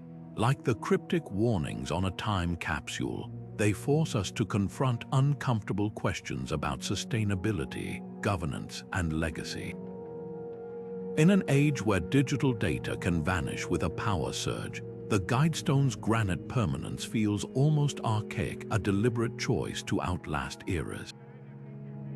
Their anonymous creators understood something fundamental. True relics aren't just objects, but conversations carved in stone, meant to outlive their makers and challenge generations they'll never meet. Whether blueprint or riddle, their power lies in the silence between the lines, waiting for us to fill it with meaning. Among the fragile, ancient texts of the Dead Sea Scrolls, one stands apart, not for its spiritual wisdom, but for what it promises. The Copper Scroll, discovered in 1952 near the ruins of Qumran, isn't written on parchment or papyrus like the others. Its surface is hammered metal, its letters painstakingly punched into sheets of oxidized copper, as if the creators wanted this message to outlast the ages. And what a message it carries, a detailed inventory of 64 hiding places, each said to contain staggering quantities of gold, silver, priestly vestments, and sacred texts. We're not talking about modest stashes. Some entries describe tons of precious metal, with locations pinpointed down to specific caves, cisterns, and even the shadow of a particular tree. If this scroll is to be believed, it's essentially a treasure map to what would be the greatest archaeological haul in history. But here's where the mystery deepens. Unlike the other Dead Sea Scrolls, which are religious texts, the Copper Scroll reads like a bureaucratic ledger, dry, precise, and maddeningly cryptic. Directions reference landmarks that may no longer exist. In the ruin that is in the valley of Achor under the steps leading to the east, or in the gutter of the water channel in the northern corner. Some descriptions mention the Temple of Solomon, while others refer to tombs or underground chambers. Over the decades, teams of archaeologists and treasure hunters have followed these clues, digging up hillsides and scanning caves with ground-penetrating radar. Yet not a single shekel of the supposed treasure has ever surfaced. This raises the obvious question: was the scroll a factual record, or something else entirely? Scholars are sharply divided. Some argue the metals described over 4,600 talents of silver, and nearly 1,300 talents of gold align with historical accounts of the Second Temple's wealth before the Roman sack of Jerusalem in 70 CE. Could this be a last-ditch effort by priests to document where they hid their sacred treasures from invading armies? Others dismiss it as folklore or even an elaborate ancient hoax, pointing out that no other scroll from Qumran mentions such riches. The copper's durability suggests the creators feared the information might be lost, but why go to such lengths if the treasures were imaginary? Then there's the tantalizing possibility that the treasures were found long ago, just not by us. The scroll's language hints that some caches might have been emptied, with notes like "dug up" or "removed" scribed beside certain entries. Looters in antiquity were as relentless as they are today, and Jerusalem's turbulent history saw countless invasions and pillages. If the treasures existed, they could have been plundered by Romans, Byzantines, or Crusaders, their origins forgotten. Alternatively, the scroll might describe not physical wealth, but symbolic or spiritual riches, metaphors for sacred knowledge hidden in plain sight. What's most fascinating isn't just the treasure itself, but what the scroll reveals about how ancient peoples safeguarded their most valued possessions. The level of detail suggests a system of communal secrecy, where only a trusted few could decode the locations. Modern attempts to crack the code have ranged from algorithmic analysis to collaborations with Israeli topographers, yet the land stubbornly keeps its secrets. Perhaps the real treasure lies in the hunt, the way this ancient puzzle forces us to see the landscape through the eyes of people for whom a gnarled olive tree or a dry stream bed was as clear as a street sign. And if the copper scroll's treasures are still out there, they wouldn't be alone. History is littered with legendary hoards waiting to be found: the lost gold of the Inca, the buried loot of Viking warlords, or the fabled mines of King Solomon. What makes the copper scroll unique is its specificity, a voice from 2,000 years ago, whispering coordinates across the centuries. Whether fact or fable, it's a reminder that the earth beneath our feet might still hold wonders beyond imagining, if only we know where to look. Scattered across the rugged highlands of northern Laos, an ancient mystery lies half buried in the earth: thousands of massive stone jars, some as tall as 10 feet and weighing several tons, arranged in clusters that stretch for miles. This is the Plain of Jars, one of Southeast Asia's most perplexing archaeological enigmas. Carved from sandstone, granite, and other local stones, these vessels vary from simple cylinders to ornately rimmed urns, their surfaces weathered by centuries of wind and rain. But who crafted these monumental jars, and what purpose could they have served in this remote landscape? The answer might lie beneath them, where human remains, pottery fragments, and glass beads hint at a culture that thrived here over 2,000 years ago, then vanished without leaving behind written records or clear descendants. The most widely accepted theory suggests the jars were funeral urns used in elaborate burial rituals. Excavations have uncovered skeletal remains, burial goods, and even secondary cremation sites near the jars, supporting the idea that they played a role in death rites. Some researchers propose they functioned as exposure jars, where bodies were placed to decompose before bones were collected for final burial, a practice seen in other ancient cultures. But not all jars contain human remains, leading to alternative theories.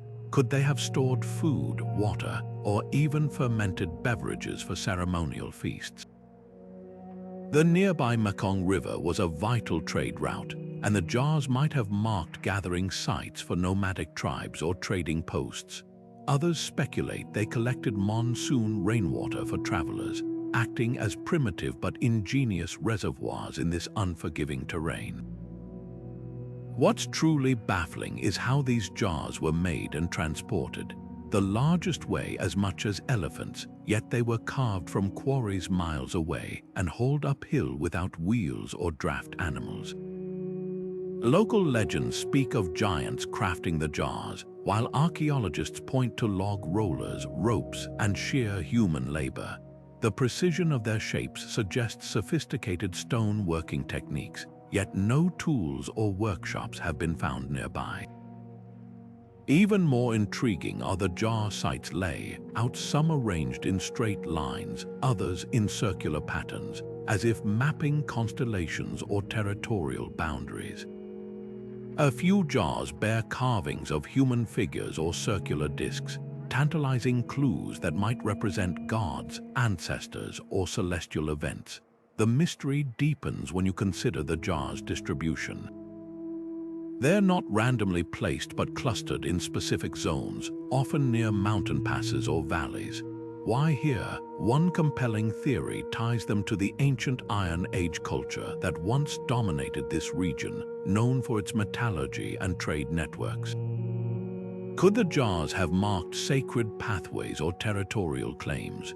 Or were they part of a vast, interconnected ritual landscape like the megalithic sites of Europe? The answer might lie in the unexplored areas between the jars, where ground-penetrating radar has detected potential burial pits and artifacts still hidden beneath the soil. Adding to the intrigue is the plane of jars' tragic modern history. During the Vietnam War, heavy bombing turned parts of the area into a minefield, leaving thousands of unexploded ordnances that still endanger researchers and locals today. This has limited archaeological work, leaving vast sections untouched. What relics might still lie buried? Tools, inscriptions, or even older jars waiting to rewrite the timeline of this region. Every safe excavation reveals new surprises, like the recent discovery of smaller, older jars beneath the visible ones, suggesting the sites were used for centuries by successive cultures. The Plain of Jars doesn't just challenge our understanding of ancient Southeast Asia, it forces us to confront how much history remains unwritten. Without deciphered texts or clear descendants, these silent stone sentinels guard their secrets fiercely. They stand as reminders that some mysteries aren't meant to be solved quickly, but to unfold slowly, piece by piece, as we learn to ask better questions.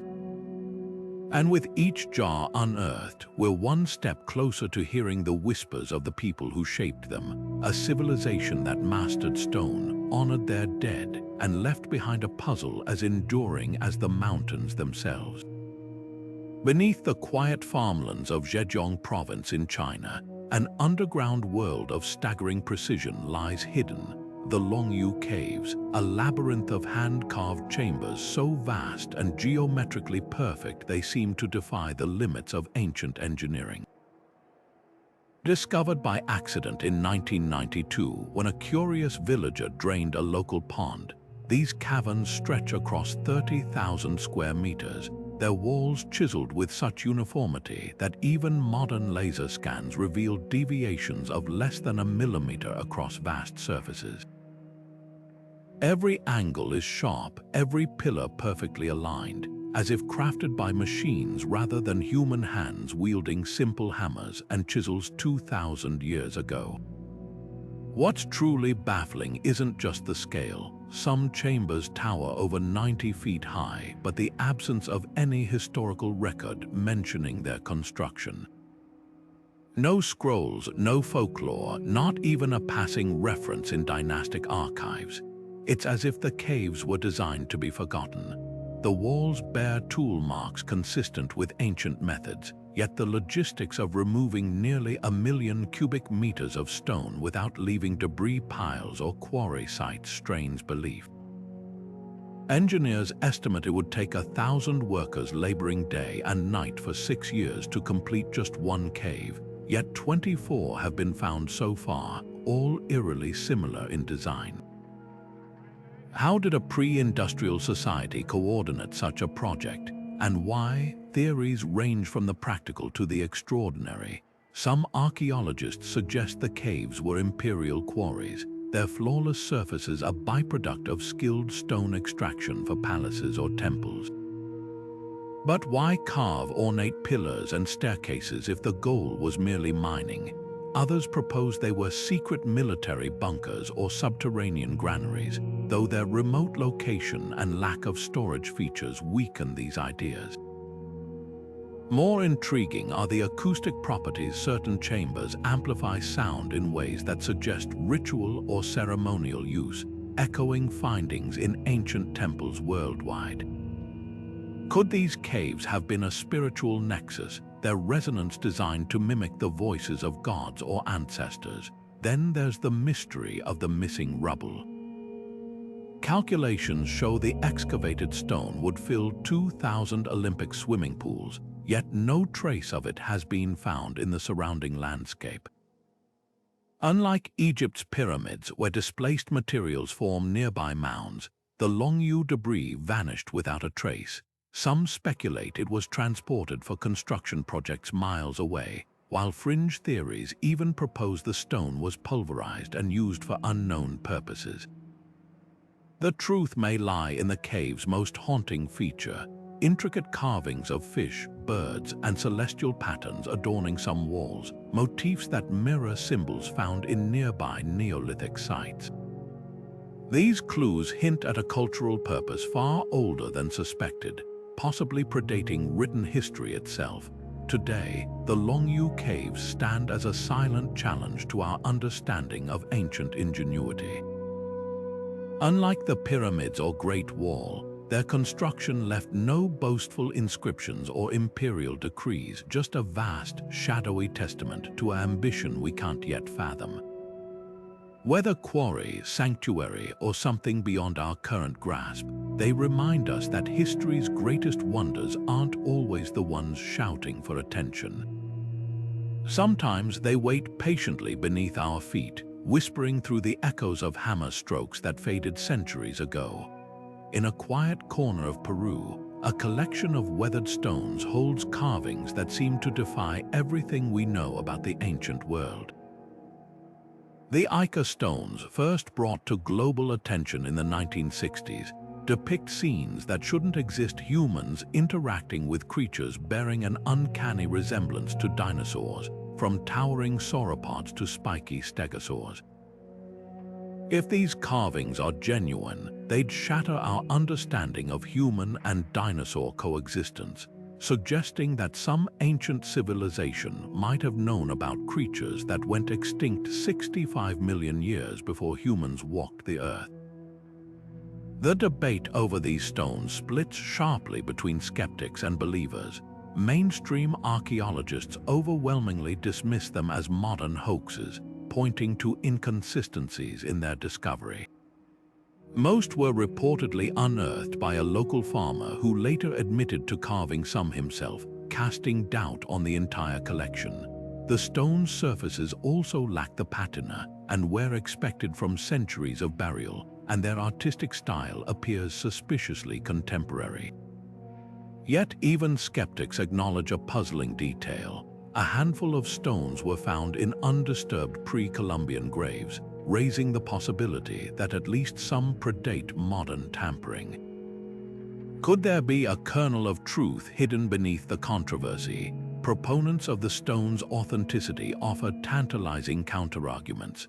Some carvings show dinosaurs with anatomical accuracy. For example, there are pods depicted with correct hip structures and tail postures, details only paleontologists recognized in the 20th century.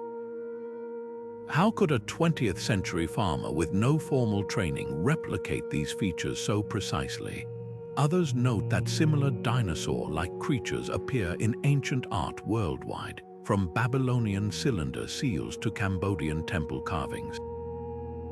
Are these mere coincidences or echoes of a shared ancestral memory?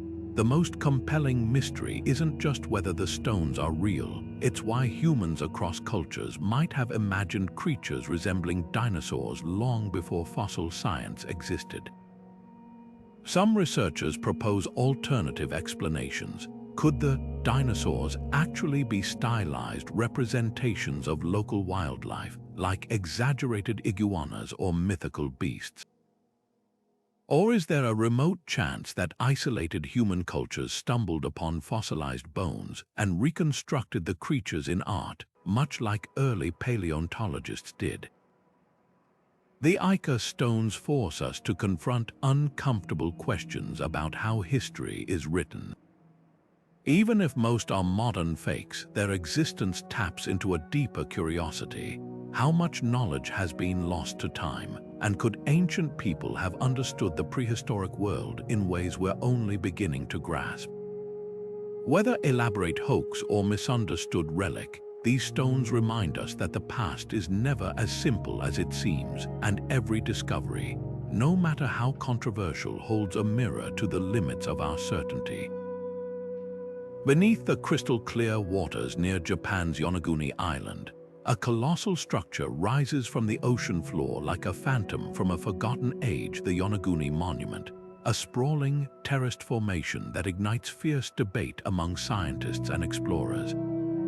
Discovered in the late 1980s by divers searching for hammerhead shark migration routes, this massive sandstone edifice stretches over 150 meters long and 27 meters tall, its flat surfaces, sharp angles, and perfect right angles appearing unmistakably man-made. The monument's most striking feature, a series of symmetrical steps and platforms that resemble an ancient ziggurat or ceremonial plaza, complete with what some claim are carved channels, pillars, and even a humanoid face peering from the rock. Geologists remain divided. Some insist the structure is a stunning but entirely natural formation, shaped over millennia by tectonic activity and the relentless erosion of ocean currents. They point to the region's frequent earthquakes, which fracture sandstone into flat plains, and the way marine life like algae and barnacles can exaggerate edges, creating the illusion of tool marks. Yet other researchers counter that the monument's geometry defies random chance. The angles between its terraces measure consistently close to 90 degrees, a statistical anomaly in nature, and its steps align with cardinal directions, a hallmark of deliberate human design. Even more compelling are the tool-like marks found on certain surfaces, along with what appear to be quarrying scars where blocks might have been removed. If this is nature's handiwork, why does it look so eerily intentional? The mystery only deepens when you consider the monument's possible age. Sea level records suggest this area was last above water around 10,000 years ago, during the end of the last ice age. If human hands shaped Yonaguni, it would mean a previously unknown civilization. One capable of monumental architecture flourished in prehistoric Japan, only to vanish beneath rising seas. This aligns with global flood myths, from Plato's Atlantis to the Sumerian tale of Gilgamesh, which describe advanced cultures swallowed by the ocean. Could Yonaguni be a physical remnant of these lost worlds? Then there's the bigger question. If one such structure exists, how many others might be hidden beneath the waves? From Cuba's underwater city, with its geometric formations, to India's sunken temples off the coast of Tamil Nadu, our oceans are littered with potential ruins that challenge conventional timelines. Modern technology like side-scan sonar and underwater drones is only beginning to reveal these submerged wonders, hinting that humanity's coastal ancestors may have built far more than we've ever credited them for. What makes Yonaguni uniquely haunting isn't just its form, but its location perched on the edge of the Pacific's notorious Ring of Fire, where tectonic plates collide and islands rise and fall like breaths. If it is artificial, it stands as a monument to impermanence, a warning that even the grandest civilizations can be erased by a shifting Earth. Whether a masterpiece of geology or a relic of human ambition, the Yonaguni monument forces us to reconsider how much of our past remains buried, not in sand or soil, but in the silent depths of the sea. Tucked away in the rugged bushland of New South Wales, Australia, a series of weathered carvings etched into sandstone walls have ignited one of archaeology's most contentious debates, the Gosford glyphs. At first glance, they appear unmistakably Egyptian, hieroglyphs depicting Anubis, the jackal-headed god of the dead, alongside royal cartouches and symbols straight out of the Nile Valley's sacred texts. But here's the catch: this isn't the desert near Luxor. It's a secluded site near Caerleon, over 14,000 kilometers from Egypt, in a region where mainstream history insists no ancient Egyptians ever set foot. The glyphs tell a story that, if genuine, would upend our understanding of ancient seafaring. One panel seems to recount the tragic tale of two explorers, sons of a pharaoh, who perished far from home. Another bears the name of King Nefer-Jeseb, a figure unattested in official Egyptian records, adding another layer of intrigue. Proponents of the glyphs' authenticity point to their stylistic consistency with Old Kingdom hieroglyphs, as well as the presence of archaic symbols rarely used after 2500 BC. Could a lost expedition of Egyptians have sailed across the Indian Ocean, braving monsoons and uncharted waters, only to leave behind this cryptic message in the Australian wilderness? Skeptics, however, wield compelling counterarguments. The glyphs lack the patina and erosion expected from carvings supposedly millennia old, and their lines appear suspiciously crisp under magnification. Even more damning, some hieroglyphs are inverted or mashed together in ways no trained Egyptian scribe would ever commit. Linguists note glaring errors in grammar and syntax, suggesting someone copied symbols without understanding their meaning. The clincher for many is the timeline. The site was discovered in the 1970s, coinciding with a surge of public fascination with ancient astronauts and pyramid mysteries, a perfect recipe for a hoax. But what if the truth lies somewhere in between?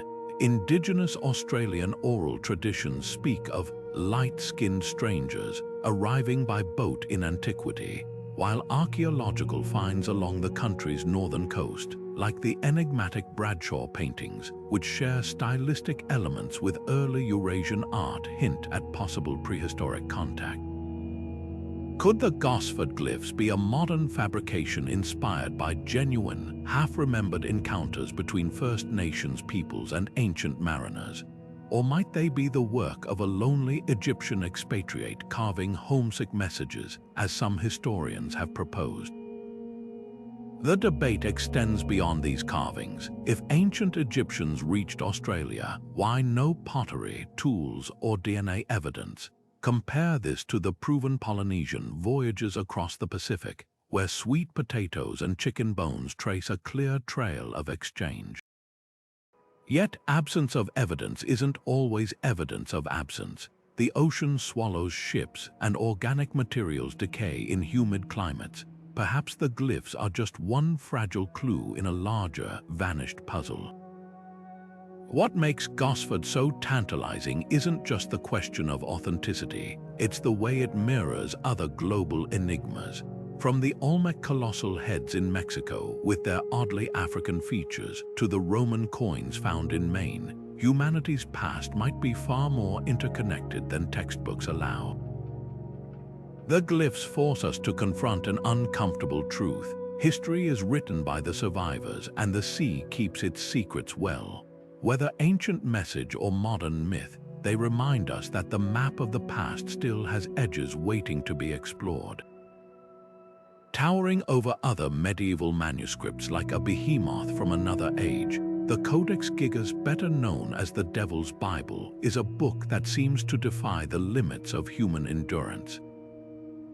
Weighing as much as a full-grown man and requiring two people just to lift its wooden covers, this massive tome contains over 600 pages of vellum, its contents ranging from the complete Latin Bible to medical texts, historical records, and even exorcism rites. But what truly sets it apart isn't just its size. It's the chilling, full-page illustration of the devil himself, grinning malevolently from the parchment, his clawed hands outstretched as if reaching into our world. Legend claims this entire manuscript was penned in a single night by a doomed monk, his soul traded for supernatural speed and skill. The truth behind the Codex Gigas is no less fascinating than the myths.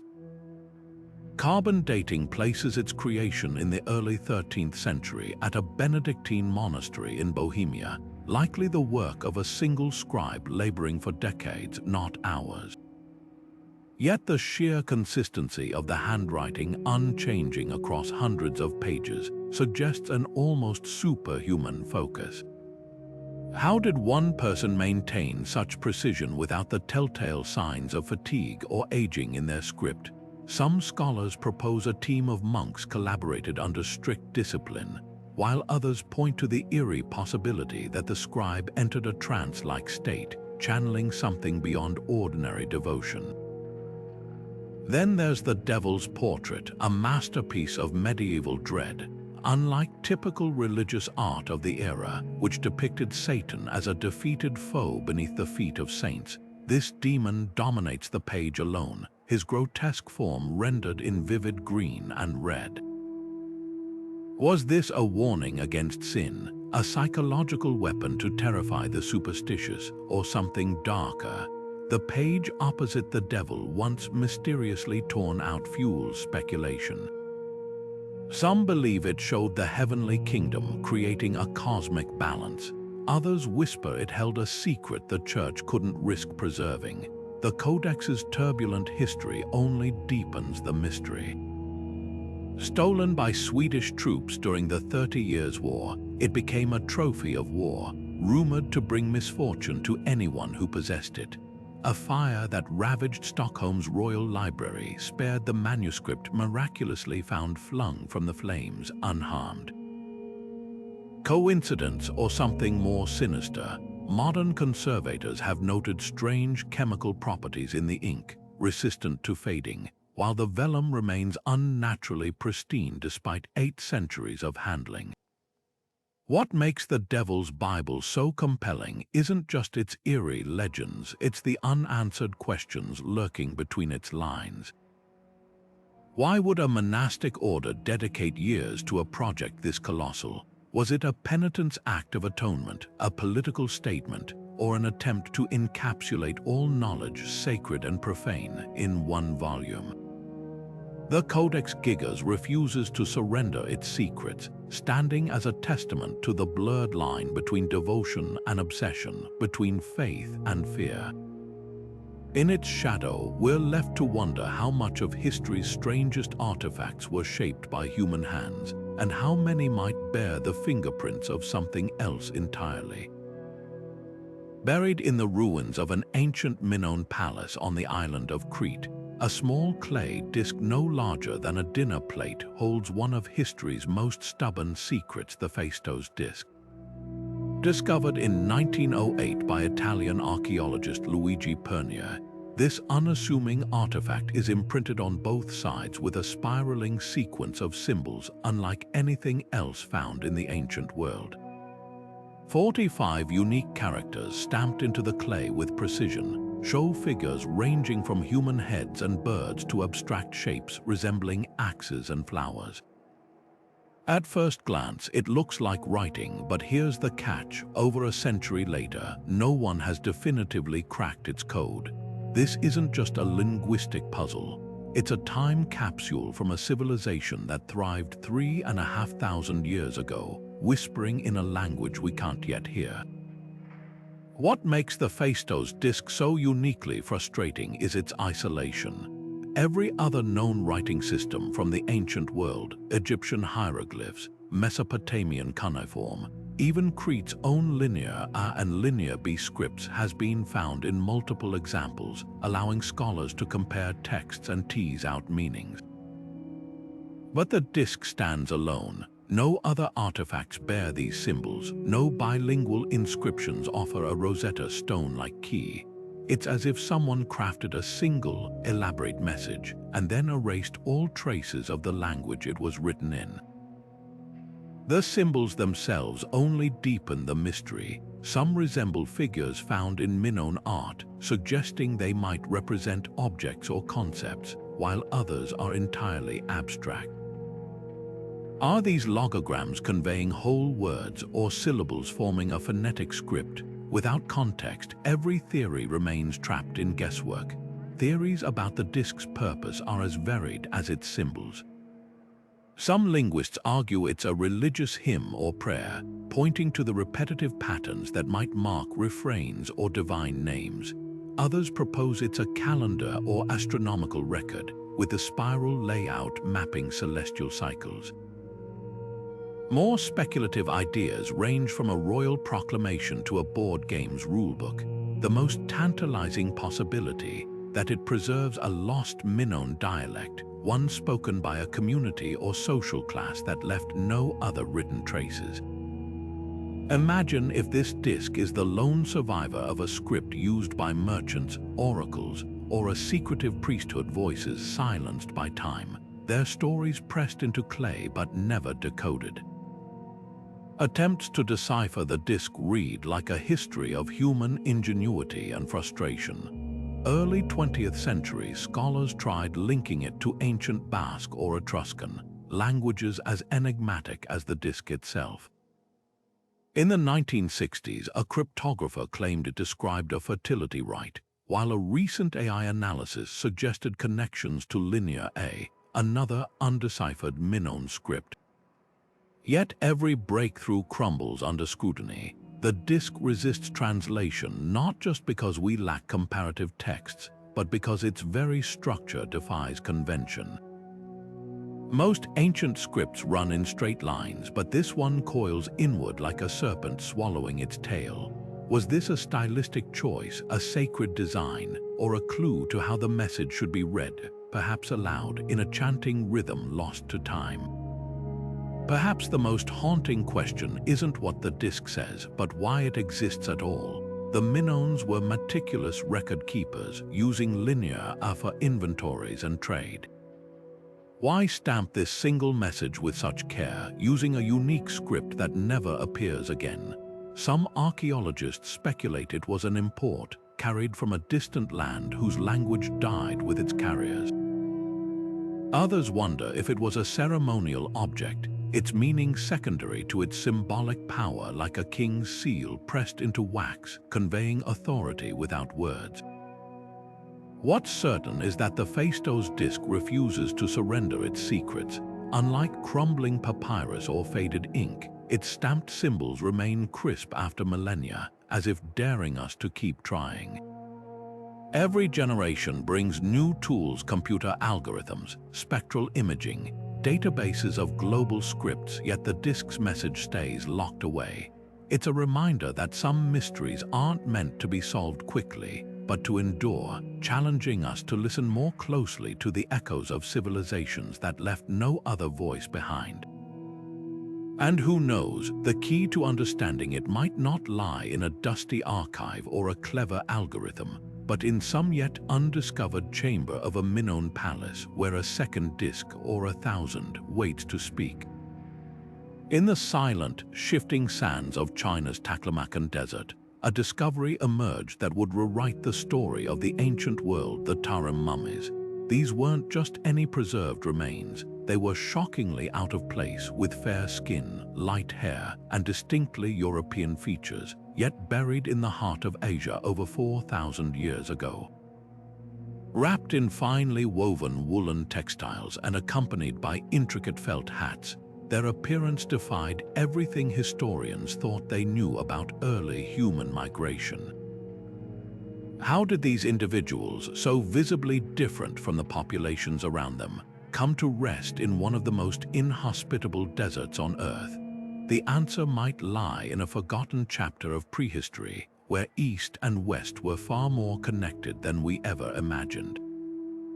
The mummies' artifacts tell a story as vivid as their features. Some were buried with cheese tucked beside them, a practice common in Bronze Age Europe but unheard of in ancient China. Others wore brightly colored leggings resembling those found in early Celtic cultures, while their woven baskets bore patterns eerily similar to those crafted by tribes near the Black Sea. Even their DNA adds to the enigma. Genetic testing reveals ancestry linked to the steppes of Ukraine and southern Russia, thousands of miles from their final resting place. These weren't lost travelers, they were part of a thriving, settled community, their graves clustered in cemeteries that suggest generations lived and died in this remote corner of the world. What's even more astonishing is the sophistication they carried with them. One mummy, the so-called Beauty of Lulan, was found with a delicate wooden comb still nestled in her auburn hair, her felt boots lined with intricate geometric designs. Another, the Chechen man, wore a crimson tunic dyed with pigments that could have come from the Mediterranean. These weren't the possessions of nomads scraping by on the edges of civilization. They were the marks of a culture with trade networks stretching across continents, weaving together threads of technology and artistry from worlds apart. Theories about their origins range from the plausible to the provocative. Some scholars argue they were part of the Tocharian people, an Indo-European group later mentioned in Chinese texts as enigmatic barbarians with deep-set eyes and red hair. Others suggest they might represent a lost branch of the Yamnaya, the horse-riding herders who swept out of the Eurasian steppe and reshaped Europe's genetic landscape. But the most tantalizing question isn't just where they came from, it's what happened to them. Did they assimilate into local populations, their genes dissolving into the broader tapestry of East Asia? Or were they wiped out by shifting climates or conflicts, their legacy erased until the desert reluctantly gave up its secrets?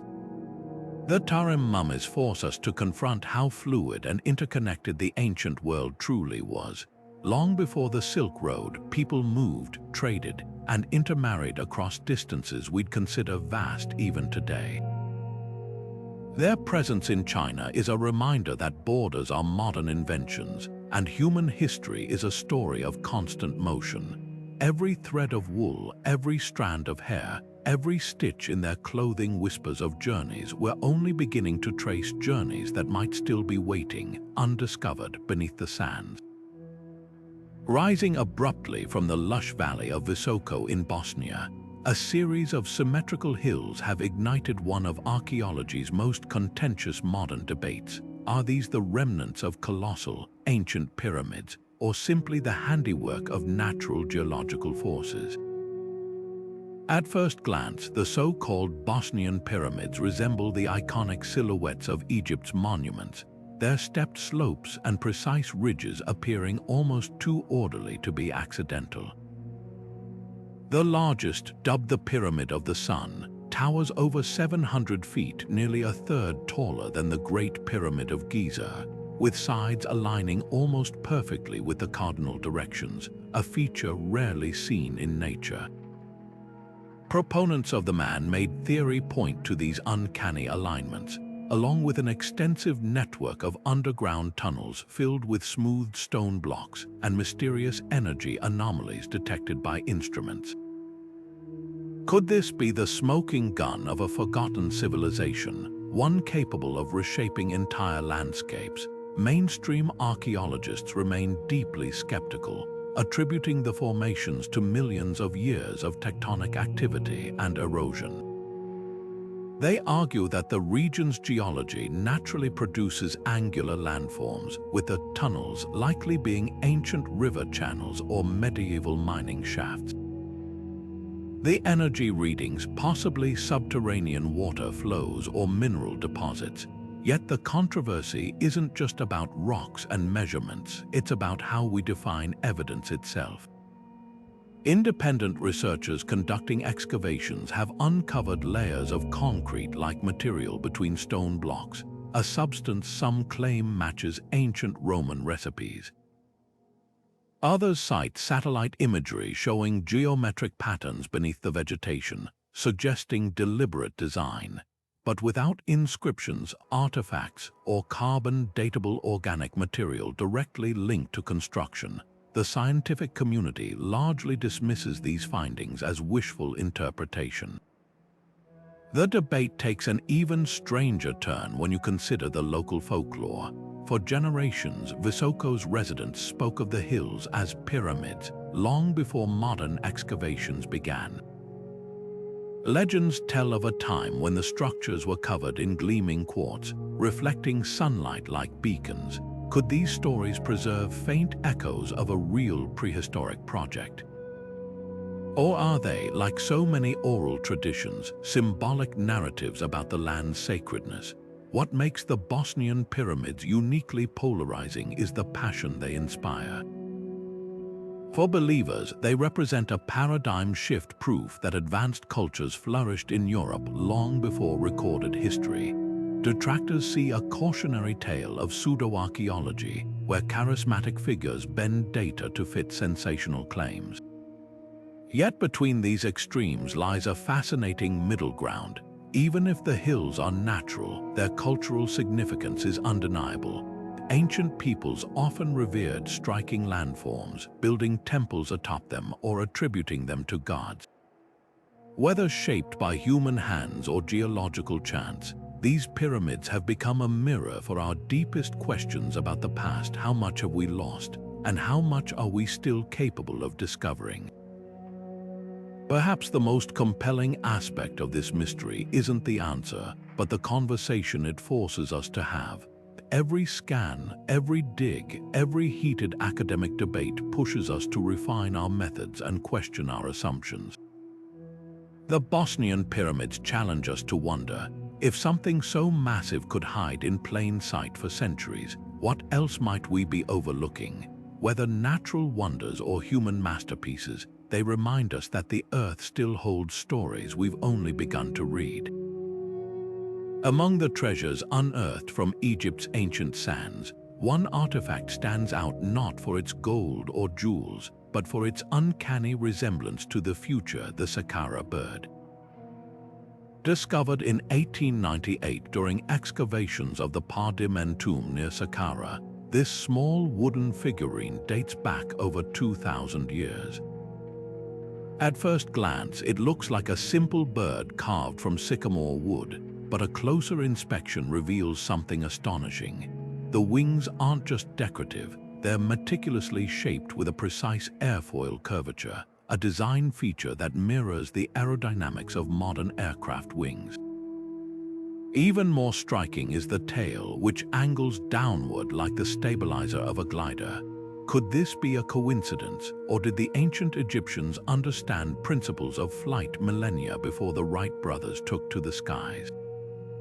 The debate over the Saqqara bird's purpose splits scholars into distinct camps.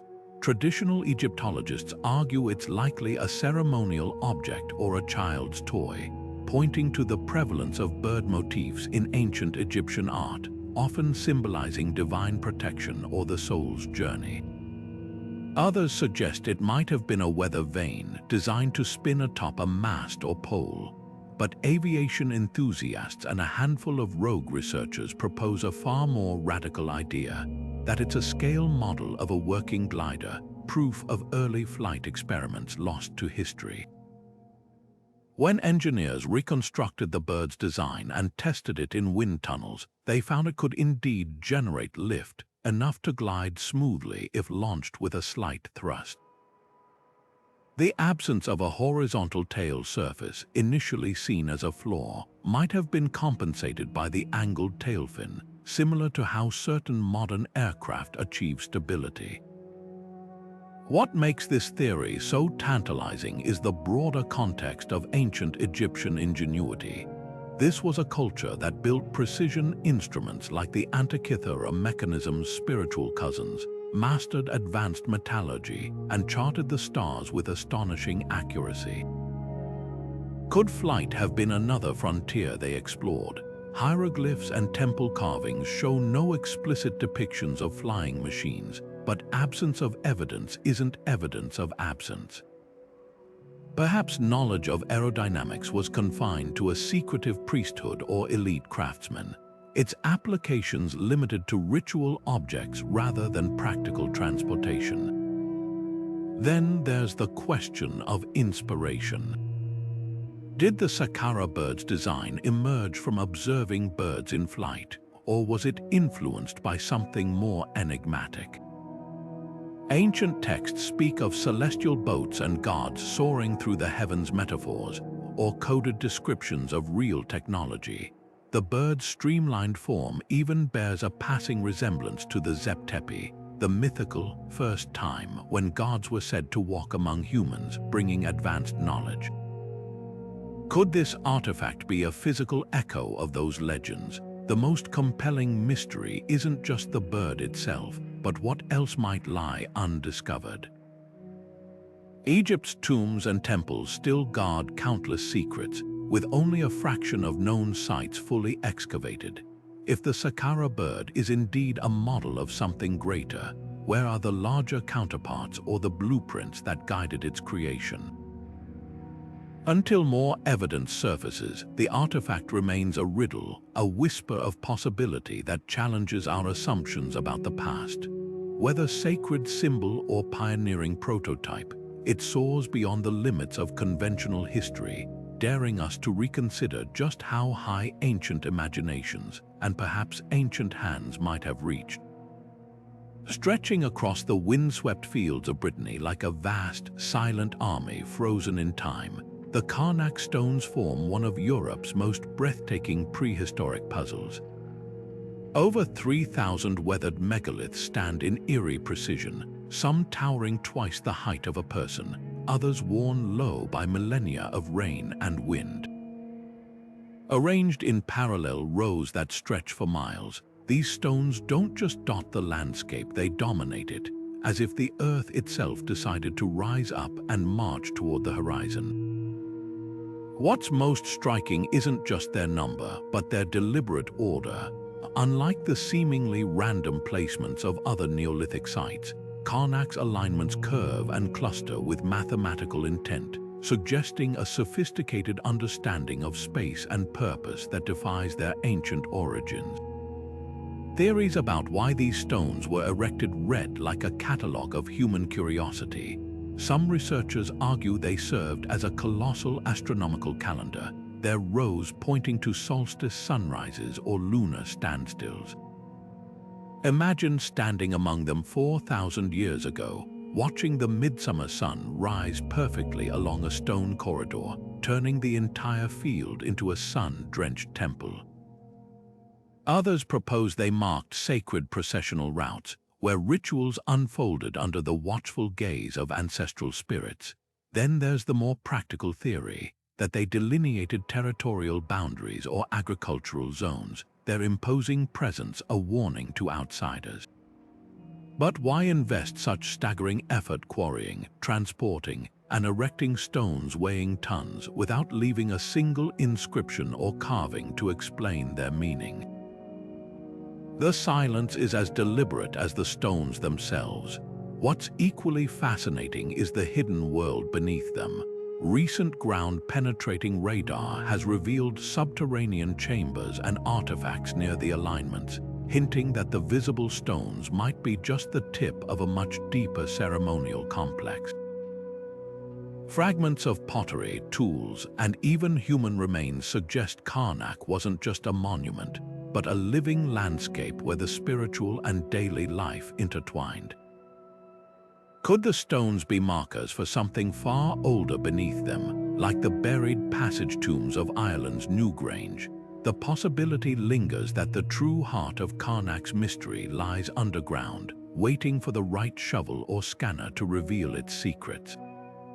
The scale of labor involved speaks volumes about the society behind them. Moving and positioning these megaliths would have required not just brute strength, but intricate social organization, teams of quarry workers, engineers, and coordinators working in unison. This wasn't the work of scattered tribes, but of a culture with surplus resources, shared beliefs, and a vision spanning generations. How did they maintain such continuity across centuries? And why, after investing so much, did they abandon the site without explanation? The absence of later settlements or modifications suggests Karnak's purpose was tied to a specific era, its meaning fading even as the stones endured. Visiting Karnak today is like stepping into a conversation frozen mid-sentence. The stones don't whisper their secrets, they stand in mute defiance, challenging us to reconcile our modern certainty with their ancient ambiguity. Maybe that's the point. In a world obsessed with answers, Karnak reminds us that some questions are meant to outlast their questioners, their very endurance a testament to the humility we owe the past. As the Breton mist curls around those weathered monoliths, it's easy to feel like an outsider glimpsing the edge of a story we'll never fully hear, one written not in words but in earth and stone and the patient passage of time. From undeciphered manuscripts whispering in forgotten languages to gears and mechanisms that defy the timeline of human ingenuity, these relics of early cultures don't just belong to the past, they speak directly to us, challenging the very foundations of what we think we know. Every artifact we've explored, from the Antikythera Mechanism's celestial precision to the Voynich Manuscript's uncrackable code, is more than a curiosity. It's a piece of a puzzle we're still assembling, one discovery at a time. What makes these mysteries so electrifying isn't just their age or craftsmanship, but the questions they force us to ask. Were ancient civilizations far more advanced than history books suggest? Did global connections exist long before we ever imagined? Or do these artifacts reflect sparks of brilliance that flared up independently, only to be lost and rediscovered centuries later? The answers might lie buried in a jungle, submerged beneath ocean waves, or even hidden in plain sight, waiting for someone to look at them with fresh eyes. And that's where you come in. With every technological leap, whether it's AI deciphering faded scripts or LiDAR revealing entire cities beneath dense foliage, we're rewriting history in real time. Who's to say the next breakthrough won't come from an amateur historian scanning satellite images or a traveler stumbling upon a strange carving in a remote cave? The thrill of these mysteries isn't just in solving them. It's in the hunt itself, the collective effort to piece together humanity's sprawling, enigmatic story. So what do you think? Could the Saqqara bird really be evidence of ancient flight experiments? Is there any truth behind the Dropa stone's otherworldly claims? Drop your theories in the comments below. We're all detectives in this grand investigation. And if you're hungry for more deep dives into the shadows of history, hit that subscribe button. The past isn't done surprising us yet, and together we'll keep uncovering its secrets, one mind-bending relic at a time.